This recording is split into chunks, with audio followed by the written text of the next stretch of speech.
There are only 2 World League teams still unbeaten, and one plays here tonight. Let's go with a set right, zip zap. Strike, 999 dart. Put the hat on, get ready. What's the call?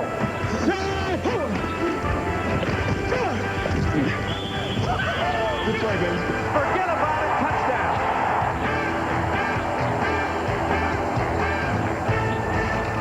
After only 3 weeks of play, the Monarchs have accomplished a lot more than a bunch of fancy nicknames.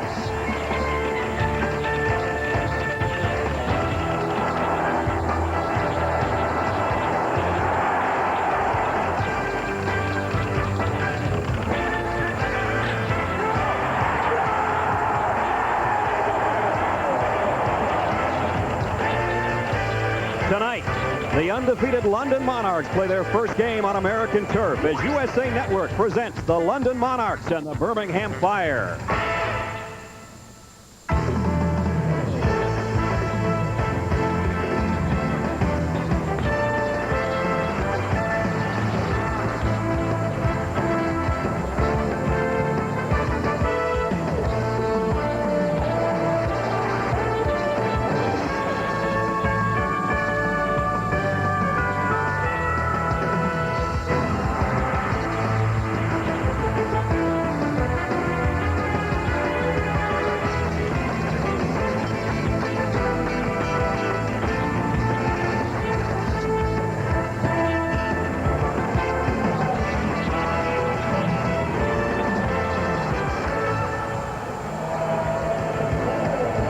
In the football-rich state of Alabama, you're born into an allegiance as either an Auburn or an Alabama fan. And we're at Legion Field in Birmingham, where so many times those 2 teams have squared off. Tonight, the London Monarchs invade American soil for the first time, and they bring an unblemished record to Birmingham to meet the Fire. The standings in the World League as we start to wrap up the 4th week. You see Barcelona unbeaten. London can move into a tie for the top spot if they win here tonight. In the North American West, Birmingham also looking to move into a first-place tie with Sacramento as the Surge won over the weekend. And Orlando and Montreal both at 2-2 atop the North American East. And hi again, everybody. I'm Brad Nessler along with Boomer Esiason. Welcome to Birmingham. You've been waiting for this one, Boomer, because in the Deep South, football's a religion. They say every Saturday is a holy day, but we've moved the services here to Monday night a little bit, and it's defense and offense. The #1 offense in the league coming in here in London. Well, once again, Brad, it takes on the pictures of the quarterbacks, and for London, it's going to be Stan Gelbaugh. Right now, he leads the league in completion percentage and also yards thrown. He has the bomb squad, who he has thrown to quite a bit. They have 40 receptions in 3 games, and he's also protected by the Nasty Boys, his offensive line. But on the other side, they're led by Heartless, their defense, Troy Hart, and also their outstanding linebacker, Danny Lockett, who leads the league in sacks. And overall, the team has 16 sacks, and as you take a look at Lockett leading the World League, as Boomer said, in that department, and you can bet that that is not a statistic that's been lost on Brent Peace, because he's had a little bit of trouble in that area. He sure has, and Chan Gelly, the offensive coordinator and head coach for the Birmingham Fire, has said this week that Brent Peace is going to be his man no matter what happens. The fans and the press down here are putting a lot of pressure on Brent, but so have opposing defenses. The one thing that Chan did say is that he was going to give Brent Peace the protection that he hasn't had the last 3 games. And they're going to do that by keeping 7 guys in to block for him to protect against the blitzing of the London Monarchs. Meanwhile, Birmingham's defense right now is playing pretty well, really. They are 3rd in the league in total defense, and they're led by their outstanding free safety, John Miller, who many feel really has an opportunity to play in the NFL once this whole thing is over, said and done with. Well, both teams looking to move into a first-place tie in their divisions. And last week, USA's helmet cam was on Tracy Simeon, a linebacker. We had a great time with that. We're going to put it back in the offensive side. Stan Gelbaugh, the quarterback for the London Monarchs, will have it in his helmet tonight. And we've got Birmingham coming up against the London Monarchs, unbeaten at 3-0 from Legion Field. And we'll be back in a moment.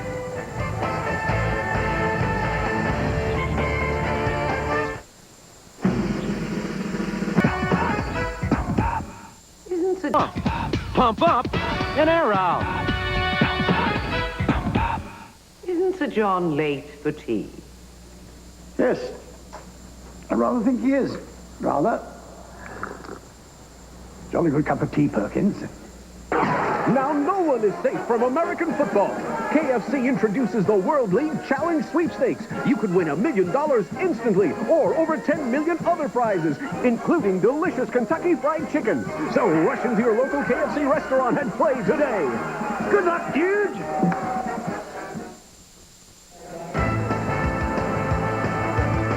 The World League on USA is brought to you by Kentucky Fried Chicken. Nobody's cooking like today's KFC. By the Reebok Pump. Pump up and air out. And by Coors Light, the one that won't slow you down. The Silver Bullet is the right beer now. Just about set for the London Monarchs and the Birmingham Fire. London, a team full of characters, and we got one on our broadcast team as well. Michael Barkan down in the end zone. Bark? Hi, Brad. You know, I'm in the end zone, and tonight we should be treated to one of the more entertaining aspects of World League play. Going into this weekend, London, second in the league in touchdowns scored. And unlike the NFL, post-touchdown celebrations quite legal in the World League, and London has one unlike any other. Right here with me, London left guard Paul Baradelli.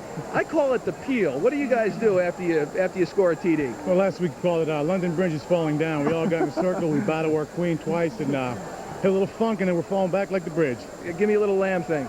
And he does that in the huddle. Back to you, Brad. Well, I can tell they're not loose, huh? Unbeaten, 3-0. Birmingham, meanwhile, at 1-2. And Birmingham has lost twice, and we saw him a week ago, losing to Montreal. The Monarchs 3-0 under that man, Larry Kennan, who has really enjoyed his time so far in the World League. He says it's a life experience, and he says it's an even better experience when you're 3-0. I guess so.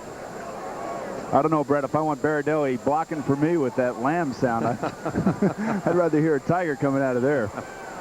On the other side, Chan Gailey, who is so upset that his team is not 3-0 because he feels, as Boomer mentioned, that you take away the turnovers, his team's perfect. But that's what's killed him over the first 3 weeks of the season. Their offense has moved the ball extremely well in the first 3 games, and their defense has been the strength.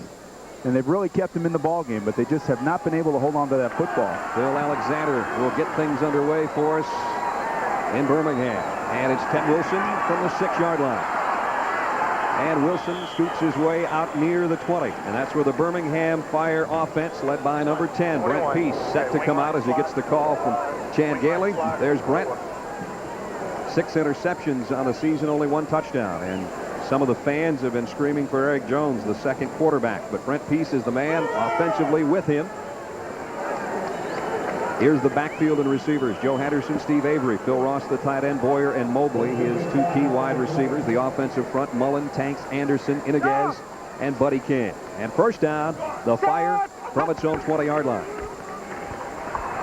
And the give on the ground and a gain of maybe 1.5 yards for Joe Henderson before he's all stacked up by Roy Hart. And they call it the heart attack defense for the Monarchs. And Roy Hart is the guy in the middle. Boomer's already talked about him. The nose tackle there with Renna, who had 3 sacks last week, and John Shannon. The linebacking core, Brown, Solly, Williams, and Lockett, who leads the league in sacks.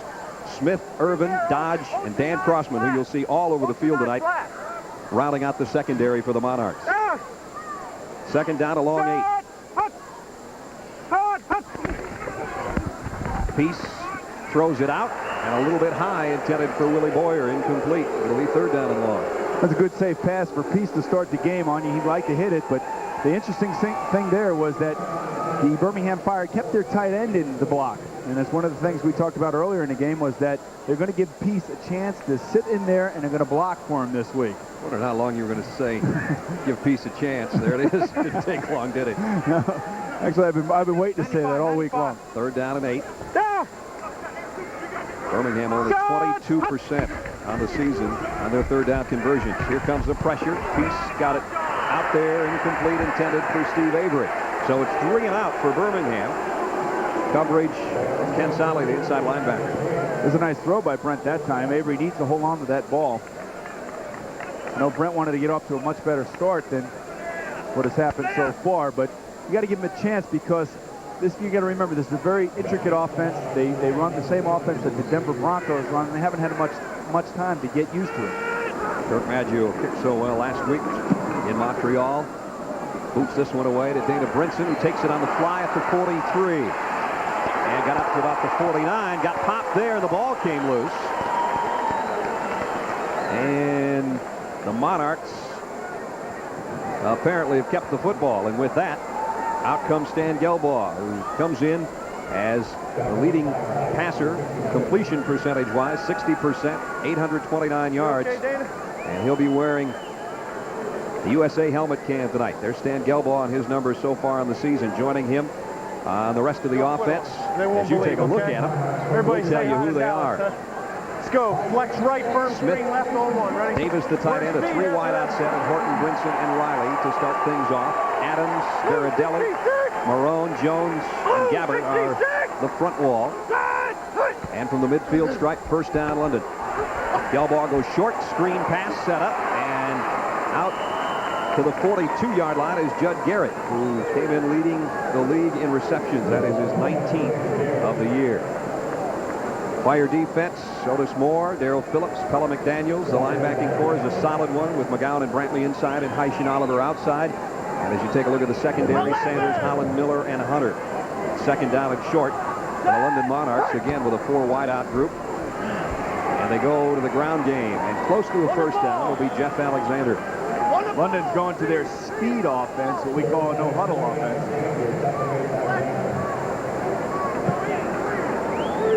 Scat left, scat left. 83, scat left. He's just calling the play out. 83 is a pass play. He drops straight back. Gelbaugh with time, flips it out, in and out of the hands of Garrett, his intended receiver, incomplete. If you've heard the name Garrett before, it's because Judd's brothers, John and Jason, both played for the San Antonio Riders. 25, 25. Tied for the lead in receptions coming in, and already one catch tonight for Judd. Second and 10, London.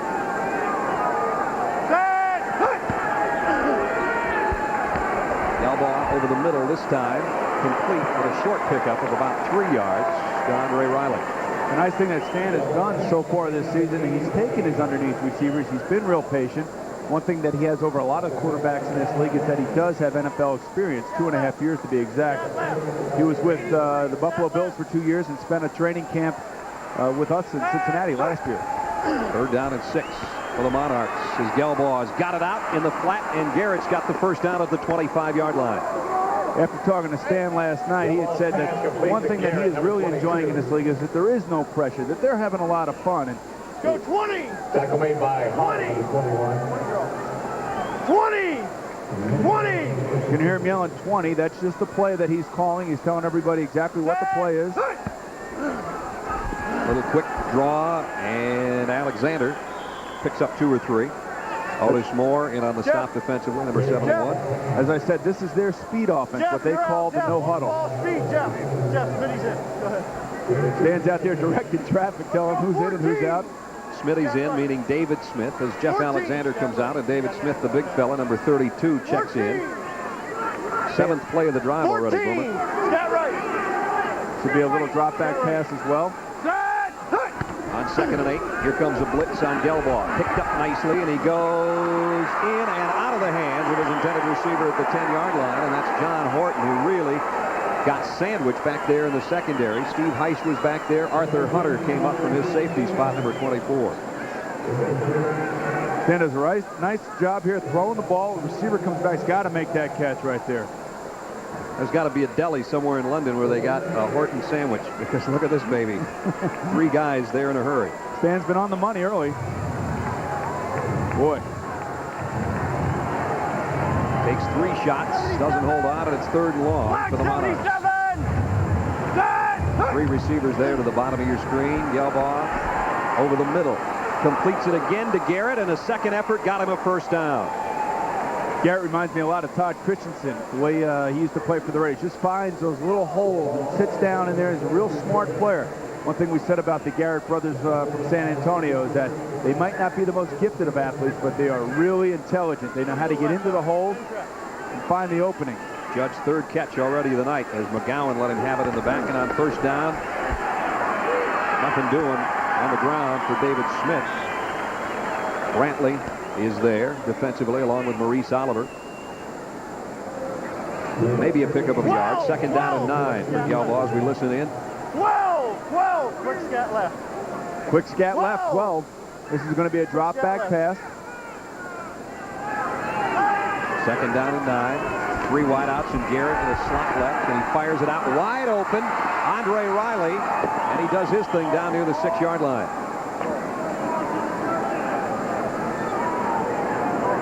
Good receiving core for the London Monarchs. They call them the bomb squad, and look at the numbers these guys have put up already. The best thing about those numbers are that look how many guys are actually catching the ball, and it's spread out. There is no one individual guy other than Garrett, really, who has a lot, but they're all spread out. They all are being involved in the offense. Sprint draw, David Smith, touchdown London. Boy, a gigantic opening off the left side by the Nasty Boys, that offensive line. Here comes their celebration. They call it London Bridge falling down. It looks like the Monarch melt here, as you're going to see them all drop in a minute. Nope, they're going to stay up this time. They're trying to behave a little bit here in Birmingham, I guess. Touchdown London, 6-0. That's the way to go, baby.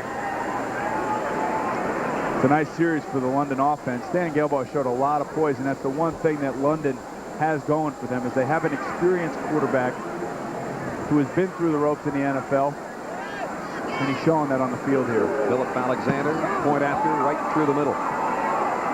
The London Monarchs have already shown us here in the opening 6.5 minutes why they are one of the unbeatens in the World League as they march down the field 39 yards and put it in the end zone with David Smith right here. The Monarchs by 7.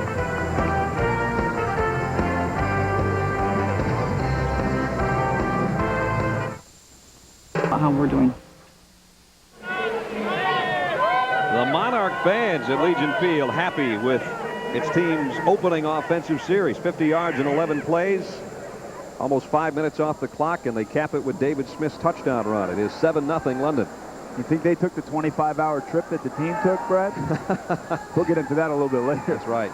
Kenny Bell back in the lineup after missing last week's game with a bad ankle. He's one of the return men along with Ted Wilson. This will be Wilson again, who will shag this one at the 4. And he's got some room on the far side if he can get there. Nice coverage, though, out to the 22-yard line is where Birmingham will go to work on offense. Let's take a look and see how London score here. You can see Stan Galbaugh. This is called a sprint draw. Stan actually sprints to his left, hands underneath to Smith. Smith goes to his left. The defense pursues like this. They overrun it, and Smith comes back underneath him for a touchdown.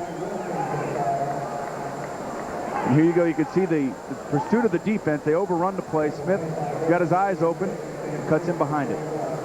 It's a nice run by Smith. It's a good play call because they had moved the ball down the field, throwing the ball. They sure did. Stan Galbaugh was 5 of 7 on that drive, in fact. Brent Peace was 3 and out with his offensive set last time. First down at the 23. A little inside trap to Kenny Bell. Maybe a yard, that's about it. Dan Crossman came up from the secondary to make the hit. One of the things about the World League is that these quarterbacks haven't had much time to work with their receivers and their running backs and their offensive linemen. Solid 349 hook. Solid 349 hook. Solid 349 hook. 349 is the play that he is telling his receivers to run, and they're using a passing tree, much like the London Monarchs do. We'll explain that in a little bit. Should be throwing an out pattern. If he gets rid of it, Lockett won't let him. 7th sack of the year for Danny Lockett. A 5-yard setback, making an 8-yard setback. 7 sacks for number 94. I'll tell you who is responsible for Lockett there was Kenny Bell, and Kenny Bell just stood there and watched him run right past him. You could see Kenny Bell just looked like kind of confused, just stands there and misses him. I mean, that's a gimme sack right there. You know, that's what Chan Gelly was talking about. He says, we're just missing the little things, and that's a little thing that turns into a turnover, actually. Third down and 18. Just the situation you want to be in. Peace from the gun. Here comes Lockett again. Almost got him near the goal line. And down he goes as Roy Hart got to him. Part of the heart attack defense. Back-to-back sacks. They came in leading the league. They've got 2 more on this series, and now the Fire has to kick from its own end zone. I think these fans are booing the offense. I can't see how they'd be booing Brent Peace because I don't think he's had an opportunity to play. Actually, what they're doing here, they have him in a shotgun to give him a few extra seconds, and then they actually move him out of the pocket. Maggio now backed up right under his own post. And not a great kick. Rinson's going to let it bounce. It takes a London hop all the way to the 31-yard line where Brantley downs it. The London Monarchs with a 7-0 lead and great field possession when we come back to Legion Field. 6:32 to go first quarter. We'll be back. Got him. Got him. Need him? I got 6 double running backs. You want me to trade the Raiders linebackers? No problem. Collect Pro Set football cards with your favorite stars in action and get a Pro Set World League card in every pack, plus a chance to win free official NFL memorabilia. That first kid, you think he'll trade Warren Moon? Only from Pro Set, America's #1 football card. You've got to make the phone. You're just a big old baby boomer, and I'm going to load a boom on that baby, Evander Holyfield. George Foreman. Mr. Foreman, if you think you're going to beat me, you off your rocker. Evander Holyfield. This April 19th from TVKO and Trump Plaza, the Battle of the Ages rages for the Heavyweight Championship. When I get that Evander Holyfield in the ring, I'm going to rock that little kid. Order the Battle of the Ages. Call your cable operator now. Greatest legends of golf go head-to-head in the 1991 PGA Seniors Championship on USA. Thursday and Friday at 4 live Eastern. 7-0 London in front. Let's go to Michael Barkan. Mark. Hi, Brad. I'm with some bona fide London fans. These guys are from London, England. This is Alistair, and this is Brian. Tell me about how you got down here, because it's a long trip. Well, first of all, we flew to JFK, and we stayed there for a couple of days.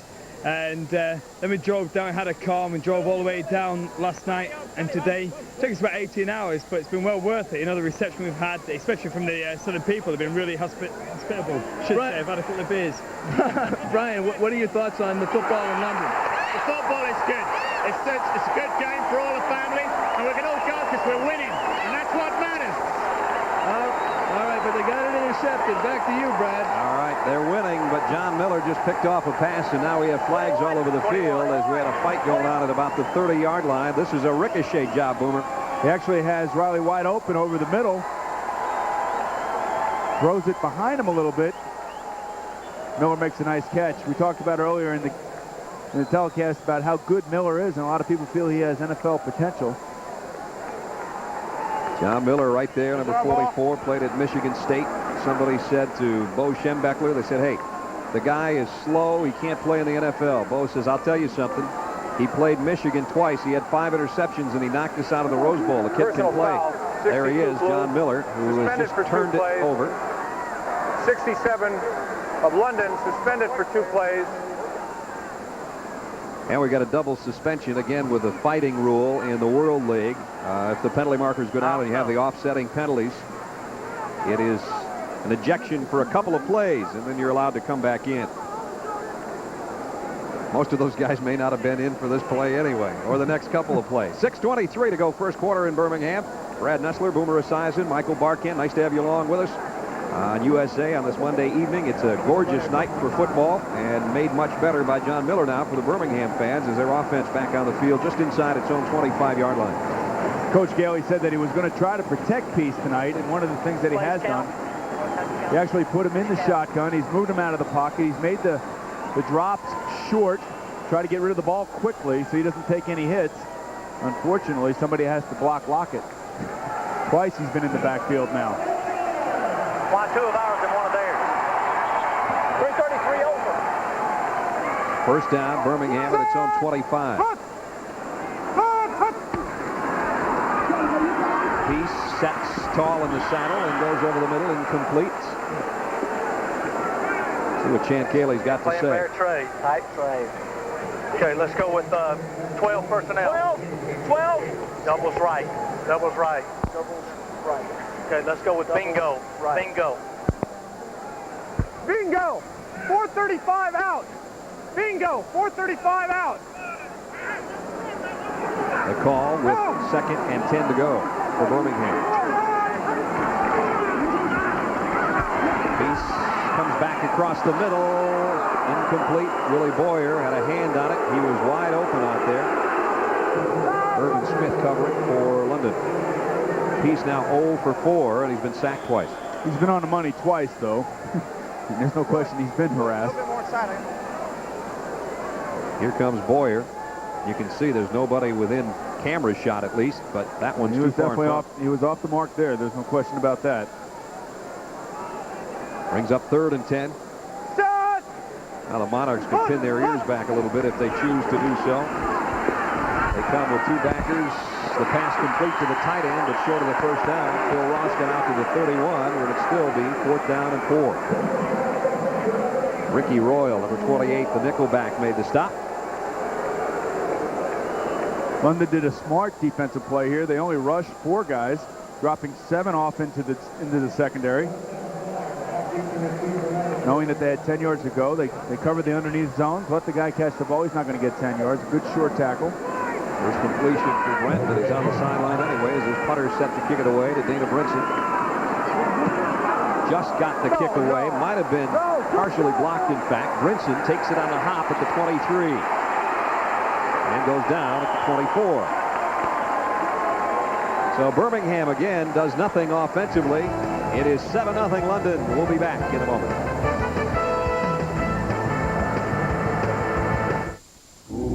Motor eaters. The Vice President's wife, the candidate for the White House, the network anchor woman. One of them is Hitler's daughter. Wednesday at 9. No matter how good your defense is, Boomer, you can't win when you're minus 11 on offense. No, again, you can see that they're having problems protecting, but then again, Brent needed to hit a few of these passes early on that he's been off the mark. But once he settles down, he's under a lot of pressure. There are about 35,000 people here that want to see him do great, and every mistake he makes is going to be magnified. It's something that you have to deal with as a quarterback, and you just put it in the back of your mind and don't worry about it. What do you do as a quarterback when you're intercepted on one of those ricochet jobs? You just blow that off, too, and get ready for your next set? That's what Gelbaugh is doing here. Well, he knew that he threw a bad pass on that play, so that really was his fault. Okay, Stan. From the 24, Gelbaugh sets and goes out and completes it for a first down out near the 37-yard line at Dana Brinson. Stan Gelbaugh wearing our helmet cam right there to the side of his right eye. We're having a little bit of trouble with it right now, but we're working on it, and we'll get it involved here in a moment. Pick up 12 on that last pass play. I know Stan tends to sweat a lot, so maybe it's fogging up on us. But you can see the difference between him and Peace early on in this game. He just seems much more poised in the pocket. First down, London, and everybody jumped there. All 3 receivers ready to take off, so the snap count may have been the center's problem that time. Read number 2. This will back it up inside the 35. Line, London. Just about everybody but Stan and Marone, the center, took off there. Okay, you got a firm screen right. You heard Kennan say that. Coach Kennan say firm screen right. Obviously, if you don't have to be a quarterback to know what this is. On the 32-yard line on a 1st and 15. Probably be a little screen to Judd Garrett to the right side. Garrett right there on the left of your screen, the single setback. Watch how they set this screen up now. Watch the offensive lineman bait the defensive lineman into rushing. Here they go. They run him by him. There's Garrett. And he's got some room in front. Got it out over the original line of scrimmage. It'll be 2nd down and a long 9. The officials trying to separate these 2 teams. We might have a lot of flags for fighting tonight. Good time to call a screen is when you know the opposing defense is going to be in a zone and their defensive linemen and linebackers are going to be trying to make a sack. Okay. Those guys are totally coming after the quarterback. And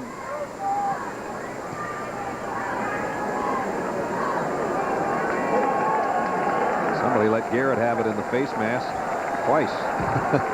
Looks like it might have been Miller or Brantley. There's a 4 there involved anyway. Or even Arthur Hunter. Could have been number 24, too. At any rate. There was actual personal foul on our little lamb at the beginning of the game, Baradelli there. Got him back 15 yards. So instead of 2nd down and 9, it's going to be 2nd down at about 23 or 24 from the 23-yard line. Berardelli was a developmental player with Philadelphia Eagles. He probably learned that from Ron Solt and Dave Remington when he was there. Gelbaugh, plenty of time. Deep in the middle, and he's got his man across the 45 is Tony Sargent. Sargent, who came on strong last week with 4 catches, including a 38-yard touchdown catch, and he got about 22 of the 23 they needed. Nice pocket protection. Stands in there strong, throws the ball over the middle, hits the middle of the zone where they were weak.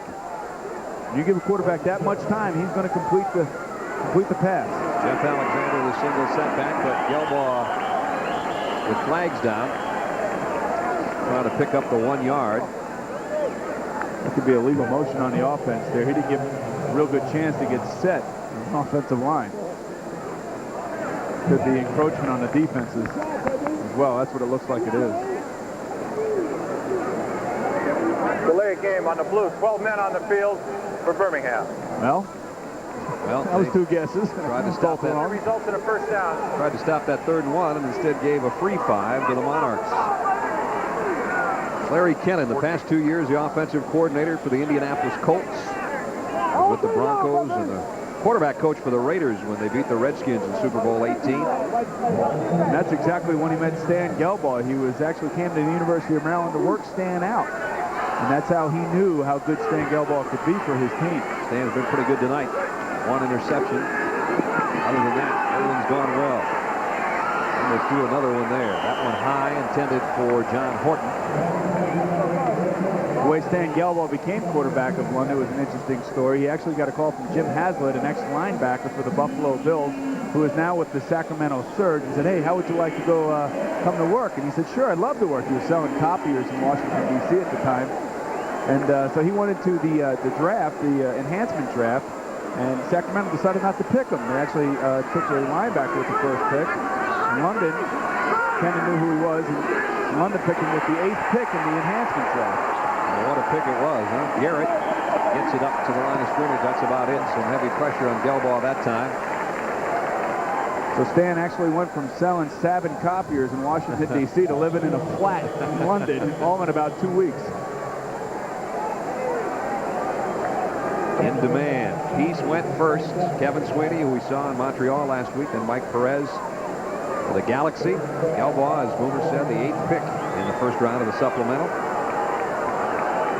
And that might be more why the fans in Birmingham have really gotten on Brent Pease, because he hasn't lived up to that number 1 pick. Here comes the blitz. 3rd and 11.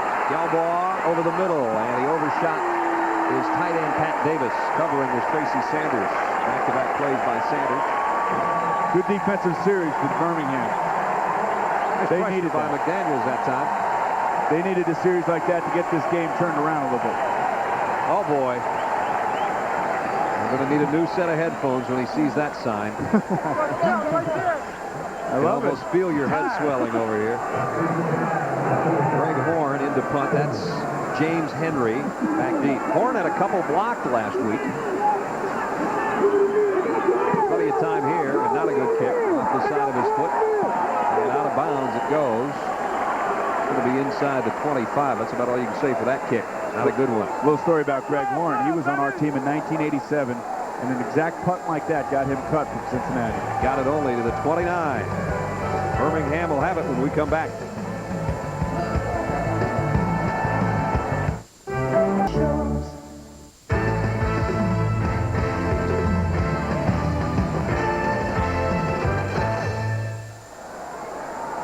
Here in Birmingham, 7-0 London, the leader here. Let's go to our other game, get an update from Diana Naya. Diana?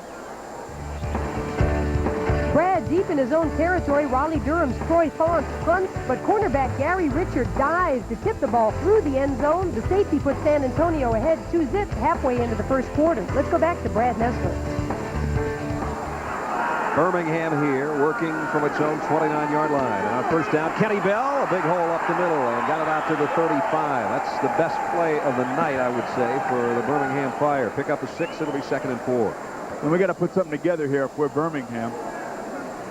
They've been totally inept in their first 2 series. Texas 139 out. Texas 139 out. Over here, over here. There he goes. He's directing traffic. Texas 139 out. First quarter has not exactly been hot one for the Fire. 2nd and 4 here. Here's the pitch to Bell. Trying to get to the corner, and Crossman won't let him get there. And it'll bring up 3rd down and 4. Kenny Bell, again, who missed last week's game in Montreal with a bad ankle. Had 11 catches, though, coming into tonight, so they'll use him out of the backfield as a receiver, too. Probably one play left here for Birmingham if they get it off, as you see the first quarter clock winding down. I don't think he's going to get it off, Brad. We've got about 3 seconds here. Probably just as well if he doesn't. He can regroup his troops. And the first quarter comes to a close. At the end of one, the London Monarchs, who came in 3-0 under Larry Kennan, still looking pretty good. Pitching a shutout at the Birmingham Fire. 7-0. Second quarter coming up from Legion Field in a moment.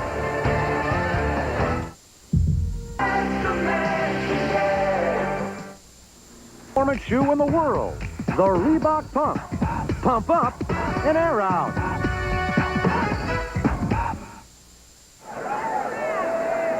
Just about set to start the second quarter here at Legion Field in Birmingham. Brad Nessler and Boomer Esiason up in the booth. Michael Barkan down in the field. And Boomer, something's got to get going here for the Fire offense. I'll tell you, they've really been inept. And Brent Peace, I must say, he needs to start hitting a few guys, but he has not had the protection that he needs. And one of the things that Chan Gailey did say was that they were going to protect him, but we haven't seen it yet. Well, let's see if they protect him on 3rd down and 4 from their own 35-yard line.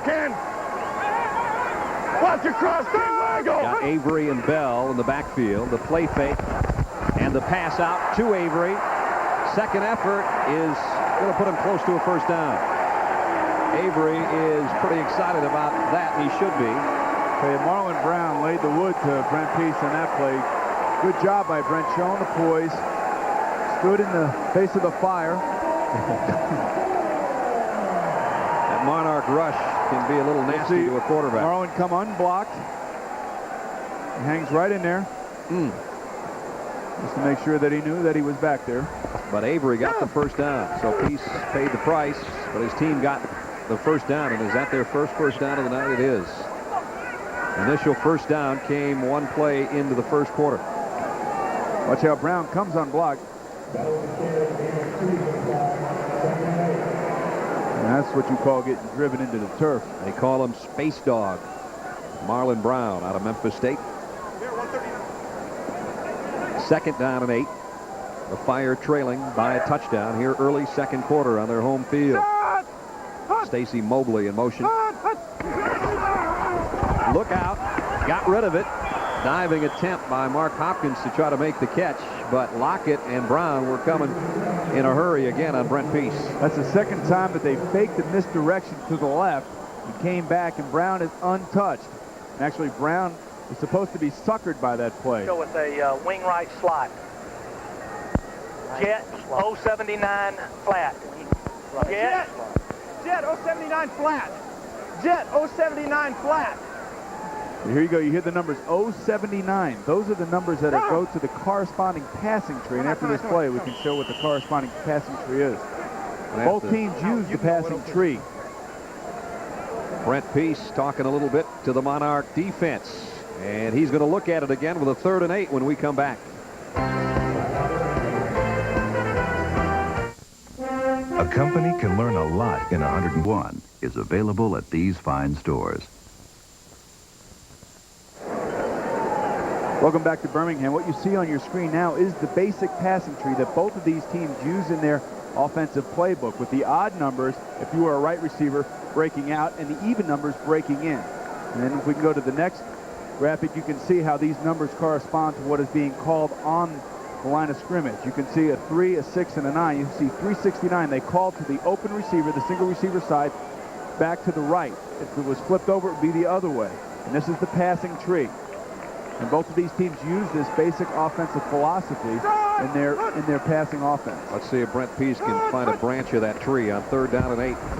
He rolls away from the pressure, and still Lockett got a handle on him, and Peace got away for a couple yards, and that's it. Boy, they just keep coming at you. You can see why London leads the World League in sacks, that's for sure. There's Lockett, who's already got one tonight, and he just missed another. Think about those outside linebackers. When they get a free shot, they get so excited. They really want to lay it to the quarterback. A little holding there, too. Gets around the corner. I got to hold that guy. He gets so out of control that he misses the tackle. Those guys need to slow down a little bit and just concentrate on making the tackle instead of trying to take somebody's head off. They came after Maggio, the punter, and he still got away a beauty of a kick all the way back to the 4. And Brinson feels it, and he's leveled. They're going to say it's at the 1-foot line.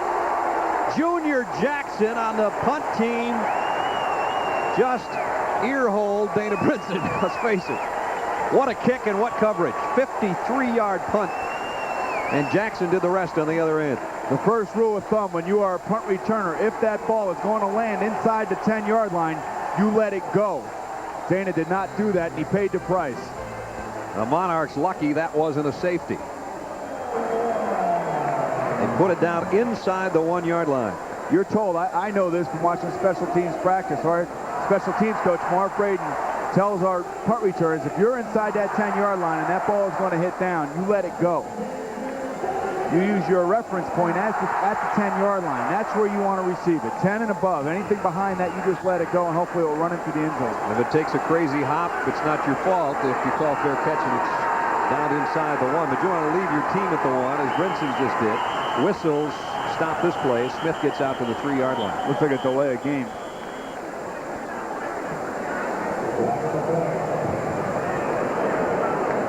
So this by far the worst field position of the night for London. Here's the call. Delay of game, London, number 10, half the distance. Repeat first. That was a 2-inch penalty. Yeah, that half the distance isn't the length of a hot dog here at Legion Field, I don't think. You know, it's a good play here, Brent. There's a little play-action pass, and you have your fullback leak out into the flat. Nice play here. Also, you can go deep here. This is one of the places that Stan Galbaugh, he holds a 97-yard touchdown pass record for this league. Similar situation. From his own end zone, and he's going deep again. And this one's caught, and this one might be 99, but run out of bounds is Horton, the guy who caught the 97-yarder. Boomer, you called it. 71 yards. I got to tell you, Horton did a nice job shielding the defender off here. Holland didn't do a good job of getting up. He mistimed his jump a little bit, but Horton did the right thing. The ball was underthrown, and he actually boxed out the defender. Watch how he boxes out the defender with his arm. It's a nice play by Horton. You know, it was a misplay that let Horton get the 97-yarder in the season opener, and that one was misplayed too, or they wouldn't have picked up the 71 yards they do. Johnny Holland just jumps a little bit too early. Wants to make the big play. First down, Monarchs. Smith with a big hole off the right side. He's down to the 20-yard line. As he galloped about 8 yards, it'll be second and short. Here's another look. Watch how Horton uses his right arm to box out Holland, who jumps a little bit earlier.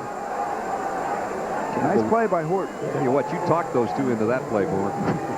Well, all you have to do is watch London and watch what they do on offense, and you know something like that's going to happen. So Horton's got catches of 97 and 71 yards on the season, and that's part of the reason he leads the World League at over 26 yards a catch. Smith again. Flags are down as Smith goes to the 15, and what would be a first down, and now coming out of the pile is Maurice Oliver with a football. That's going to be a hold probably on one of the offensive linemen in the interior there. Bill Richardson, our referee there in the white cap, will let us know. Shot block 62 of the offense. Illegal chop block against London. I should be using this fucking hit. We'll back things up. Instead of a first down, it'll be second down and about 12. Now they start to walk it off and move it outside the 30-yard line, all the way back to the 34. So it's more than second and 12, more like second and 15. I'll tell you what I like there is London comes out, they throw the bomb, they get 80 yards on that, and then all of a sudden they slow it down with the running game. I think that you got to keep them on their heels. You got to keep throwing the ball. Stan has shown great poise tonight. Most of his balls have been on the money. Stay with it. Stay with what's working for you. He's got 3 wideouts here with Smith as single setback and a second down and 17 after they spotted down at the 34 Birmingham. Gelbaugh, blitz coming, flags are down. Gelbaugh, deep sideline. Intercepted by Arthur Hunter. This could be a penalty against the defense. Could be defensive holding. hold the phone on the penalty markers. It's going to be defensive holding is what it's going to be.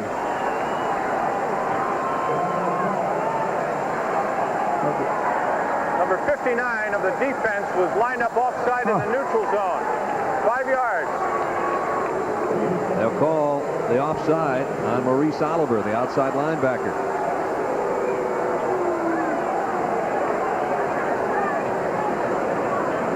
Right on top of the screen, you see number 59, and Boomer, his head and shoulders were both in the neutral zone, I think. That negates what happened on the other end with Arthur Hunter. Andre Riley actually had Hunter beat. Stan under threw the ball a little bit. Second down and 11 now. After back-to-back penalties, sprint draw again to David Smith. Got a couple and then got leveled. Oliver, the guy that they just called a penalty on, made the hit.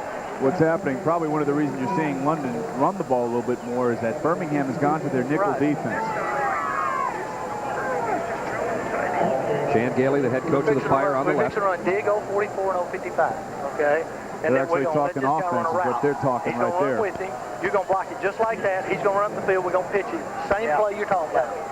London feels that they could run against the nickel defense at Birmingham. Monarchs #1 in the World League on third down conversions. They're going to have to earn this one. Over the middle. That one skips off, and that one's intercepted by Holland. And Holland has it back to the 30-yard line. So Birmingham had one taken away, but that interception will stick. The second of the night, thrown by Gelbaugh. Get double left, doubles left. Go Denver. 12. I can't hear you. Okay. Yeah. A happy Johnny Holland there, number 21, with the interception. Gives it back to the Birmingham offense at its own 30-yard line. With 9:36 to go in the half, it is 7-0, the Monarchs in front.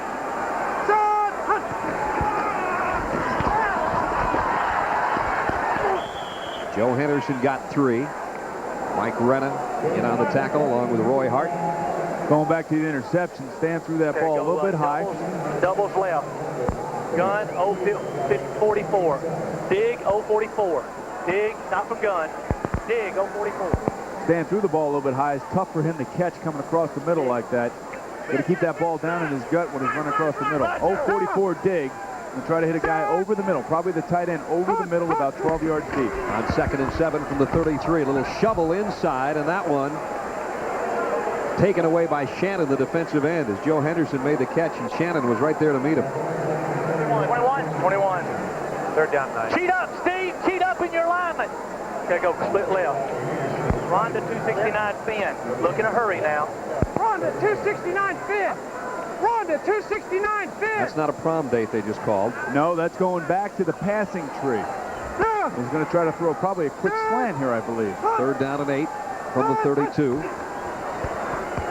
Peace sets. Now goes deep for Avery. Incomplete. Double coverage back there from Dedrick Dodge and Harvey Wilson. And the fans want an interference call. So does Steve Avery. No penalty marker. I really don't know if that ball was catchable. I can tell you, Lockett's been in the backfield all night long, and Peace just met him again. Another punting situation as Lockett comes off. 1 sack and a bunch of hurries already. 5th punt coming up for Kirk Maggio. Dana Brinson, who fielded the last one and shouldn't have, will have a lot more room to work as a punt returner here. 10 men up for the Monarchs. We'll see if they bring it on Maggio. Penalty markers down. And they whistle a play dead. See if we have a legal procedure on Birmingham.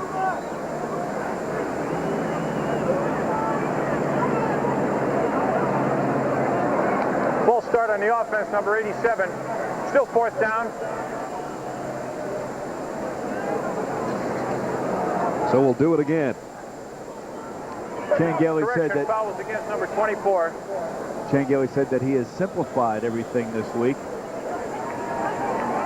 Make it a little bit easier for his offense and his special teams.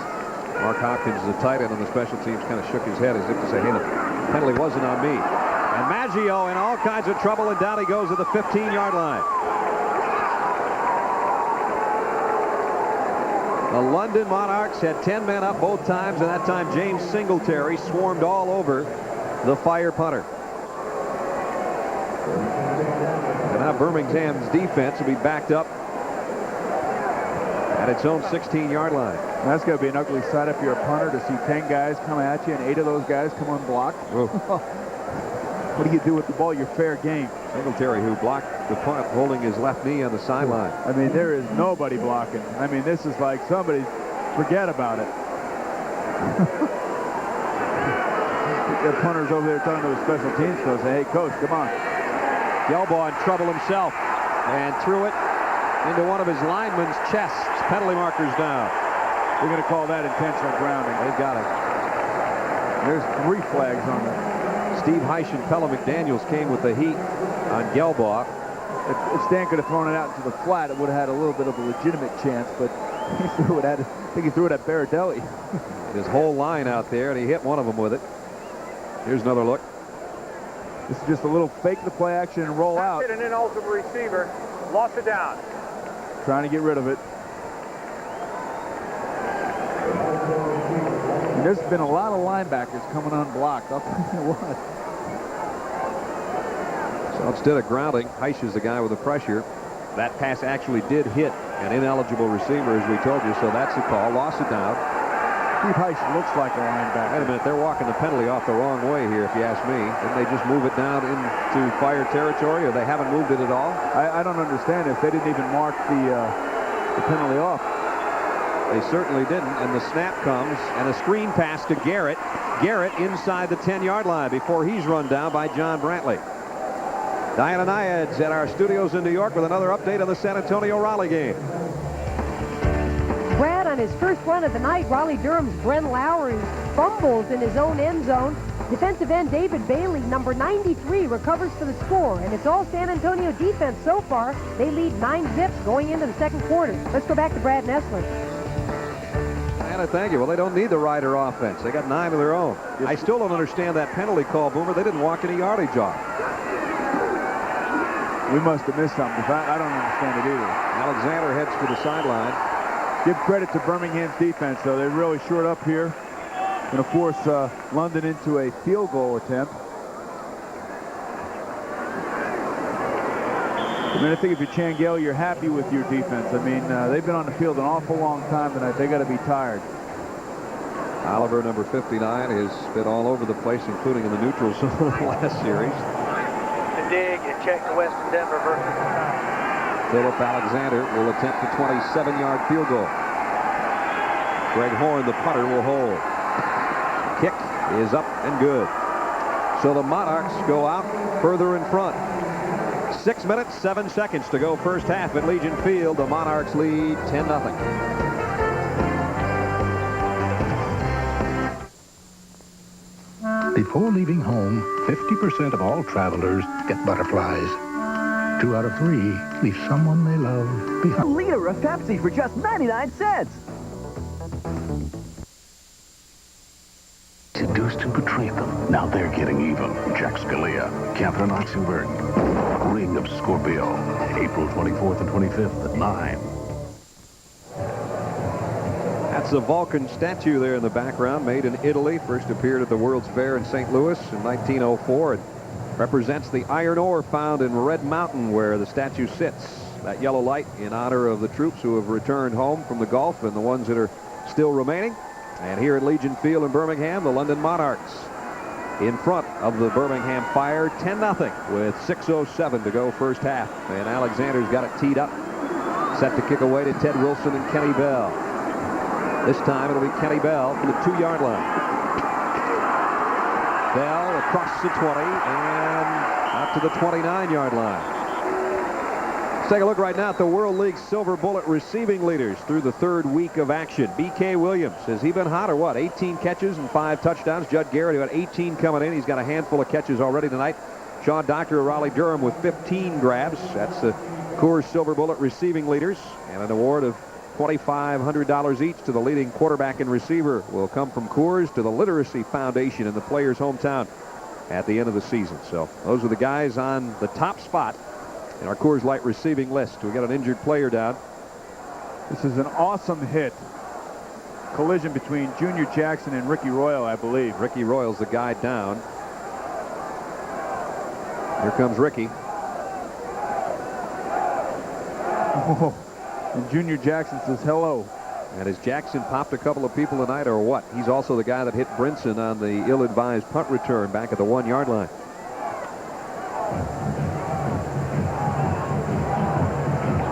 Holding his neck, Junior Jackson made the hit. It is 10-0 here. London out in front, under 6 minutes to go in this one. Let's check in on our other game in Diana Nyad.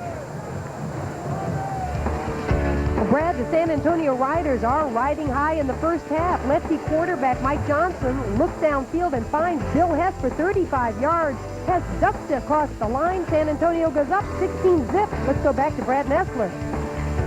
All right, Diana. Boomer, how many times are they going to let Hess out in that same pattern? They've scored about 3 touchdowns on that same pass this year. Well, they got that one figured out. They got a new quarterback up there over the lefty. I like to see that. Yeah, but, I know you do. They got to take it easy with him, so they keep running the same pattern for him. Well, they're going through quarterbacks like, I don't know what, like Mexican food down there in San Antonio. Coming up Saturday, Raleigh-Durham and Frankfurt will square off 2 o'clock Eastern time here on USA. And then 8 o'clock Saturday night, the unbeaten Dragons of Barcelona against San Antonio. Team playing tonight. Next Monday, we'll be at the Meadowlands as the New York, New Jersey Knights and the Sacramento Surge square off 8 o'clock as Boomer Esiason goes back to the New York area where they love him so dearly. And we expect a big crowd in the booth next week, if nothing else. Here's Kenny Bell off the left side. He went right and then bounced off to the left and got nice yardage. Picked up about 7 yards. 2nd down and 3. Open. Left.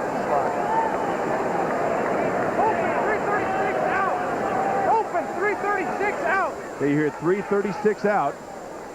You can look at this. The Monarchs have 156-yard passes and -9 for the Fire. Inside handoff to Kenny Bell. 1st down. Up to the 42-yard line. Ken Solly made the tackle. Bell looks pretty good. As we said, coming off that injury. And I thought he looked like he was hobbling a little bit on that kickoff return, but he picks up the 1st and moves it out to the 42. I think Birmingham feels like they're probably just going to keep the ball on the ground here. It's a little bit safer for them. They can keep gaining yards like this. Well, when you're -9 on your passing, might as well go to a guy like Bell, huh? Here he comes again, up the middle. Kenny Bell runs over a couple people and has 5 or 6 more. The opposite of what London's doing. Birmingham is running the ball extremely well. Just keep giving it to Kenny. Keep giving it to him. Crossman made the tackle from the secondary. He will be around the football. Left! Louis, Louis, Louis! Sounds like a party song. 2nd down and a long 4. Nice play fake by Peace. Now if he can get away from the pressure. Fires his Boyer out of bounds. Or will they give it to him? I think they're going to give him the reception. Nope. They'll bring it back. Good throw by Peace. Boyer just needs to know where he is. Penalty marker down in the Fire backfield, too. See if we have a holding back there. Pressure was coming from Marlon Brown, number 53. This could Personal foul, roughing the passer, 53. London, 1st down. Pass is out of bounds indeed, but let's see the end of the play back in the backfield. Roughing the passer. They've been roughing the passer all night long. They should be calling this molesting the passer. Brown had a couple of steps at least before letting Brent Peace have it. Cost him big yardage and a 1st down, and now Birmingham moving into Monarch territory at the 37-yard line. Peace almost ran into Bell trying to give him the handoff, and who's there? Crossman, of course, number 31, along with Marlon Brown again. Crossman out of Pittsburgh. Started his collegiate career at Kansas as a fullback, then transferred to Pitt. Base 2 left! Free agent with the Redskins in 90. We've got a microphone on him, as you can hear. You gotta go over there! Take it right! Right, Sky! Buzz! Sky, right! His voice is going to be gone by the 3rd quarter. 2nd and 10. Peace pressured again, got level as he threw, and it was almost intercepted. Irvin Smith one-hopped it, but Peace had to pay the price again, and he's still on his backside of the 47-yard line. Again, Peace is standing right in the face of pressure right here. This is a blitz. Went a little closer to the head right there. I mean, there's no in the grass rule, but let's not get ridiculous. Let's try to protect the quarterback a little bit more. Right. Harvey Wilson is the guy with a safety blitz. What you're hearing is you're actually hearing a defensive linebacker giving the signals. There he is. Crossman, the safety, strong safety. Yeah, he's actually a strong safety. He's usually the...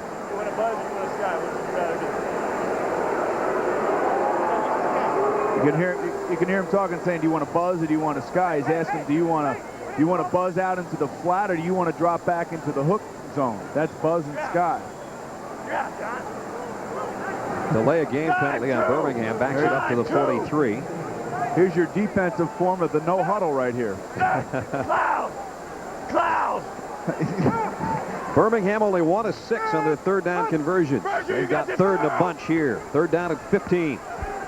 Comes the pressure again on Peace. He gets rid of it. There's nobody home over there. Incomplete. Well, again, as Boomer said earlier, the fans, if they want to boo, they can boo the Fire offense, I guess, or maybe the offensive line. But Peace is running for his life. He's 3 out of 12. It's interesting to hear Grossman on the defensive side of the ball. He's actually the quarterback of the defense, and he's telling guys exactly where to go, what areas of the field they have to cover, who they're responsible for.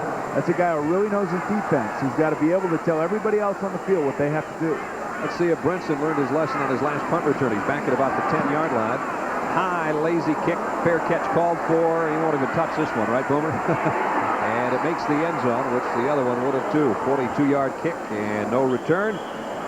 London will take over at its own 20-yard line when we come back. We're right at the 2-minute warning with the Monarchs in front by 10.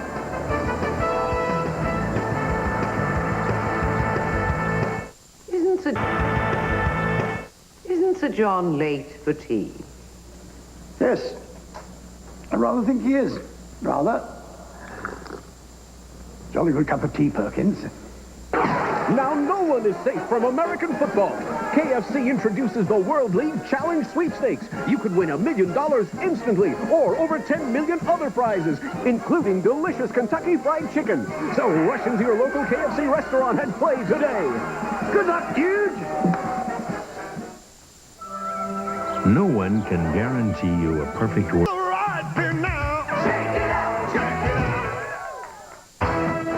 The Barcelona Dragons go head-to-head with the San Antonio Riders. World League football on USA. Saturday at 8 Eastern.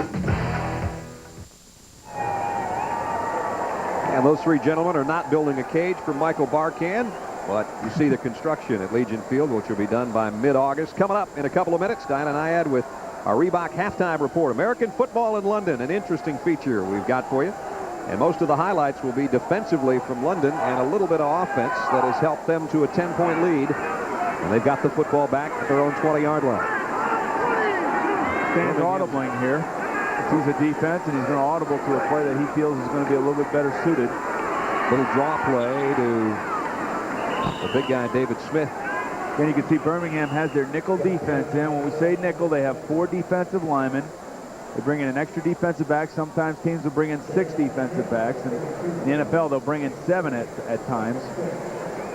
And they're a little bit light in the linebacking area, so they try to run against it. Comes the pressure on Gelbaugh this time. Steps up, got a man, fires it in and out of the hands of Dana Brinson. And again, he got popped by Miller. I got to tell you, John Miller is playing secondary the way it's supposed to be played. The receiver goes up to get that ball. If he's going to get his hands on it, you're going to make sure he knows that you're around. Tell you what, if somebody told me to pick a couple of safeties, I wanted to hit somebody, I think they'd both be on this field, Crossman and Miller. Number 31 for London, number 44 for Birmingham. Safeties like Ronnie Lott and Kenny Easley, David Fulcher. You come into their area on the field, you go up for a ball, you better catch it, because even if you don't catch it, a la Brinson, you are going to get leveled. Wow, what a shot. Another look. See, if I'm the receiver, I might as well make that catch because I'm gonna get punished anyway. Princeton still down with 1:30 to go in the first half. And the trainers for the Monarchs tending to him. We have had some wicked licks tonight applied by both defenses. Seems like Birmingham's defense, Boomer's been out there all night. They sure have. Their offense just can't get it going. You know, I'm impressed with Miller, though. I like the way he plays. They say he lacks a little speed, but he's smart. You know, he gets himself in the right position, and he really knows how to hit. And that's what you want from a safety. That's what you want from MacGyver, too. Richard Dean Anderson, he's a troubleshooter without a gun on MacGyver. Tell you what, this guy can make things with a little bit of Play-Doh and a string that you wouldn't believe. Weeknights at 7, 6 Central on USA. I like MacGyver. They love him in Montreal. He's a Canadian. Richard Dean Anderson. Big hockey guy, too. Well, we've got it all straightened out with the injury. It's 3rd and 6. Gelbaugh's going to throw it out in the flat to Smith. Nowhere to spin. Boy, McGowan and Miller again. If I'm Birmingham here, I'm calling timeout. Let's get that clock stopped. Let's get our offense another chance. Good point. All right, there they go. They call timeout. Good play. They lost about 10 seconds, however.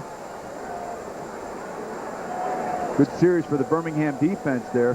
What they did on 3rd and 7 was they just played a little zone, let Stan complete the flare pass, and then come up and gang tackle, and don't let them get the first down.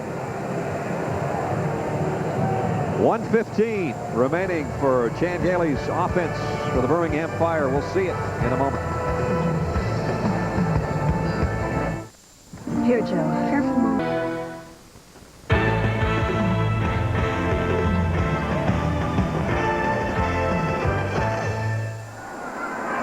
Greg Horn's first punt went only 22 yards. This one a little better effort as he gets a good bounce. Goes out of bounds at the 34-yard line.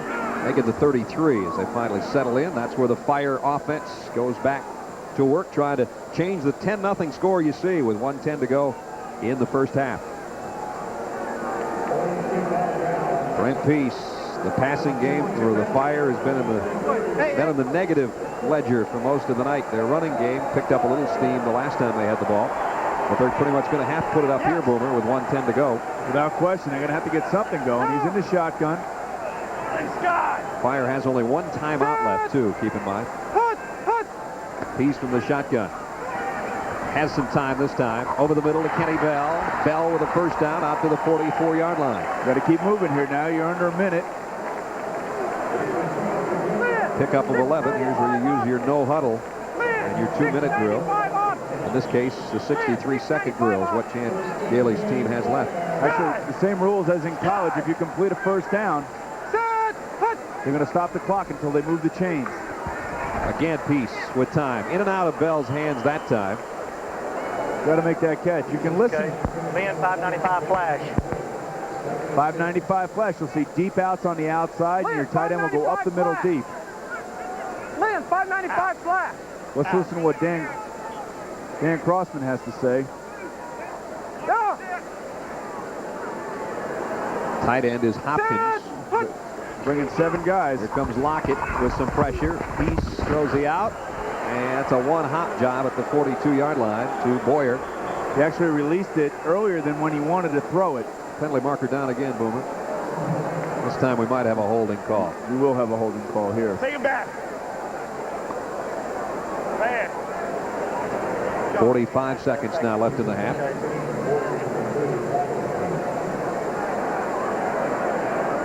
Peace is going to have a few bruises tomorrow from the hits after the throws. You know, I don't know what you do if you're Coach Gailey. You know, obviously he's got to be frustrated. You can see here, Peace lets the ball go a little bit too early.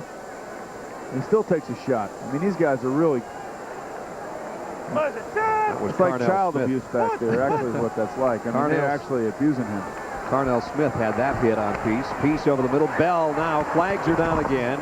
That's going to be illegal men downfield. That was a middle screen, and his offensive lineman actually released too early. You saw a lot of guys with 5s and 6s on their jerseys way in front of the receiver that time.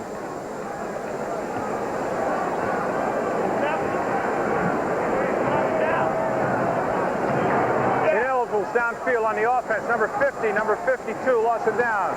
Anderson and Iniguez. That's Eric Jones. And might we see him before the night's over? As a star at Vanderbilt.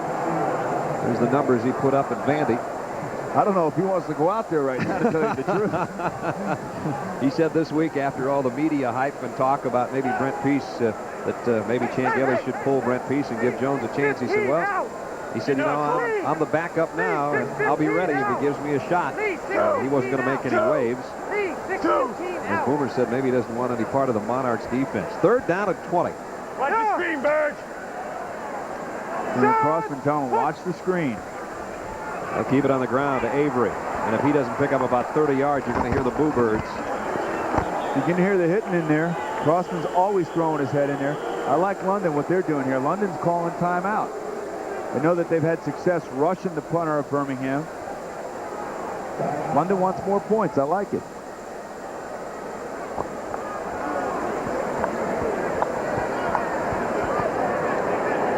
Crossman has been so active all night, calling the shots for the Monarch defense. Right now, he just wants a breather. He's not saying too much, is he? And he looks like a defensive player a little bit, you know? Receding hairline a little bit. He's worried about how he looks. He knows he's on TV. I don't know about that eye black underneath his eye. You can hear Coach Gailey saying,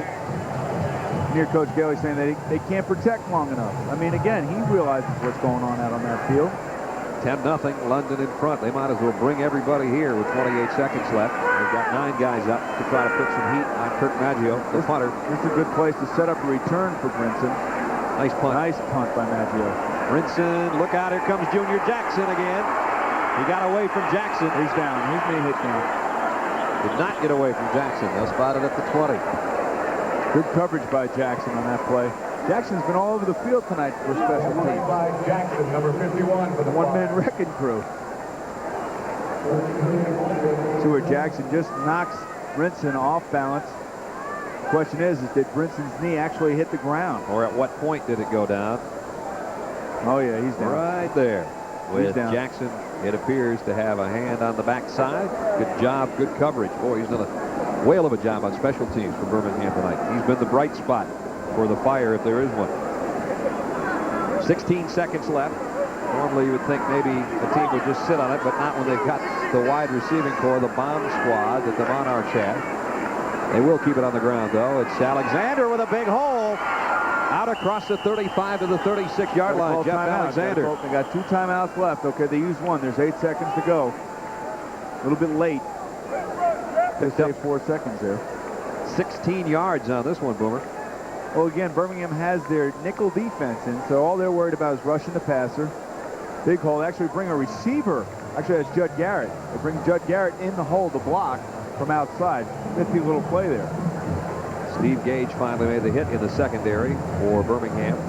I'm impressed a little bit with London because of the travel that they've had to go through. They actually left Gatwick Airport. They flew to Atlanta, and then Atlanta they flew to Nashville, and then Nashville they flew to Birmingham. That's quite a geography lesson, isn't it? And talking to a couple of those players, they said that in total time, it seemed like they were on the plane or traveling somewhere. It took about 25 hours to get here. They're still not adjusted. Here's what happens when you are oceans apart.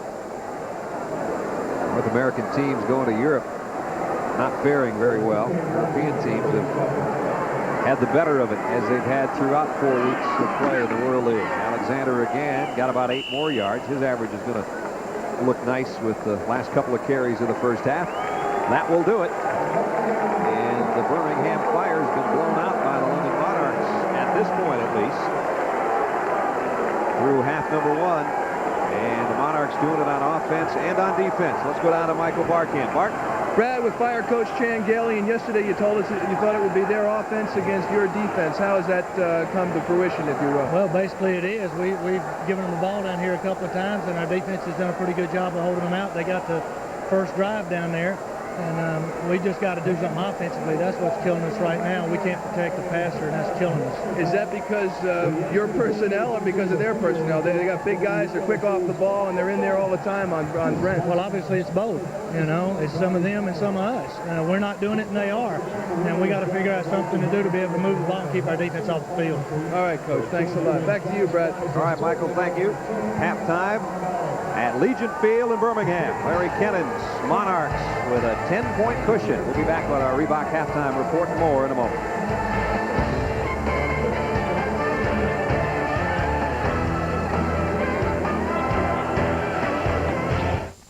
Give a rock.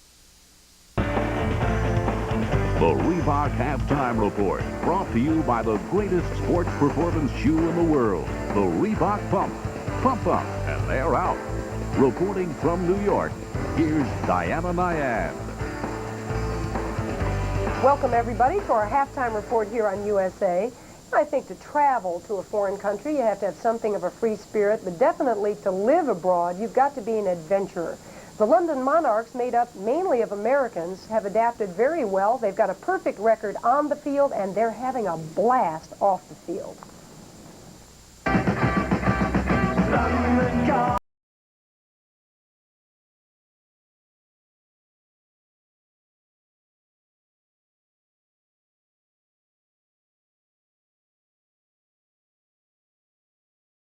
I have some fish and chips, but they give you chips every day in the cafeteria. Every day, breakfast, lunch, and dinner. And I don't want to shout, but while we were talking, I saw you nothing else. It's been really interesting. You know, we told our guys it would be a great life experience, and our rule number one is we're going to enjoy today, and rule number two is we need to win. And so far, we've done both of those things.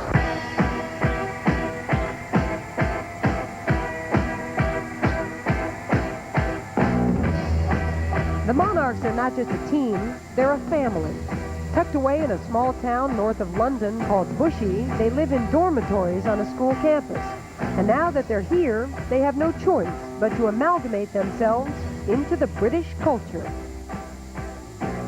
Chance to come over to England or, you know, Frankfurt, Germany or Barcelona, Spain was the reason that I wanted to do it. And to be over here is just a tremendous experience. You know, the people here have taken to us unbelievably well. You know, wherever we go, they look out for us. They invite us back time and time again. So it's been a great experience. We've been made to feel right at home. You know, it's not like America, but then again, being in professional sports, you travel all around the world, so therefore you have to adapt. And I think we're adapting very well. We're 2-0, and I think it's paying off.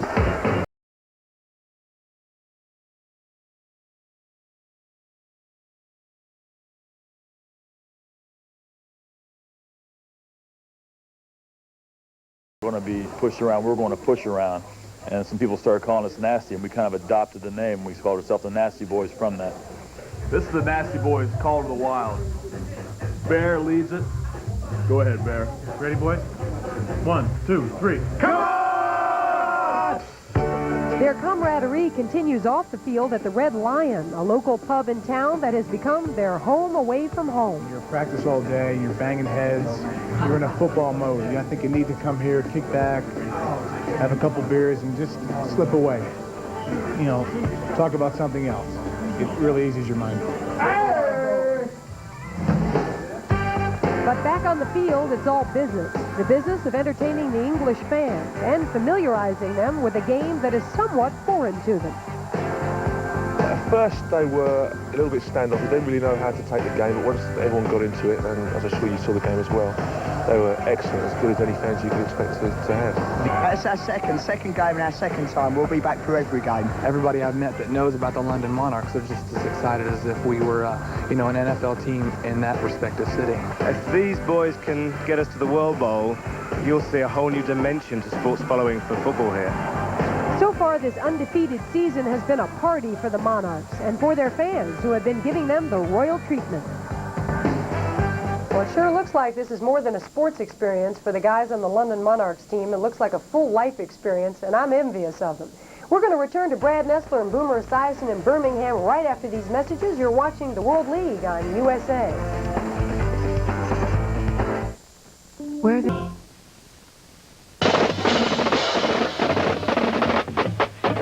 The The World League of American Football is orchestrated by the beat of an international rhythm.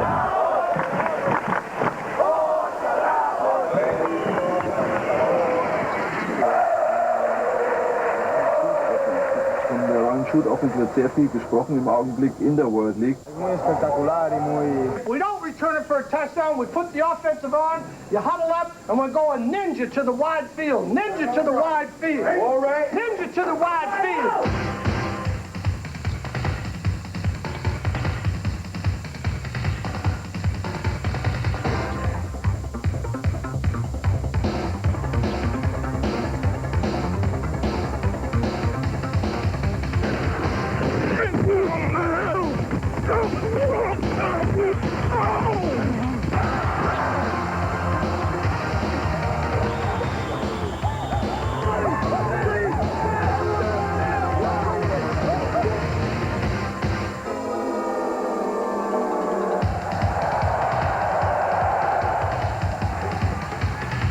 Here's Bell with a Statue of Liberty handoff to Mitchell. Mitchell fumbles. Now Mitchell's going to throw a pass. He's got a man wide open. He's got a 10-5 touchdown. The World League of American Football. It's out of this world.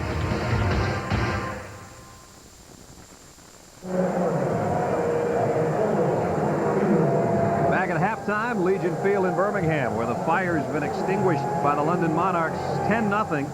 The Monarch locker room.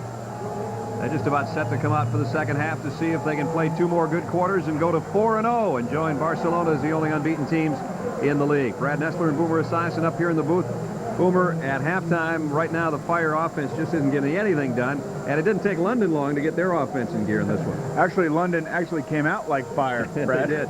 And they moved the ball right down the field in their first series, but have been sputtering ever since. You got to give credit to the Birmingham defense. You can see here on their first score, the little sprint draw, where the defense actually overruns Smith, and Smith just picks his hole and runs right in. There's no problem. From that point on, it's been sputter, sputter, sputter. That's the only really highlight left from them. Stan drops back into the end zone and throws a bomb that Horton actually plays basketball a little bit with. Boxes out, goes after the ball, makes a nice catch. 71-yard reception, so he's got a 97-yard touchdown, and then that 71-yarder, a non-scoring play. And then the only other story is the London defense. They've been harassing and hurrying Peace all night long. Here's the sack leader in the World League, Lockett.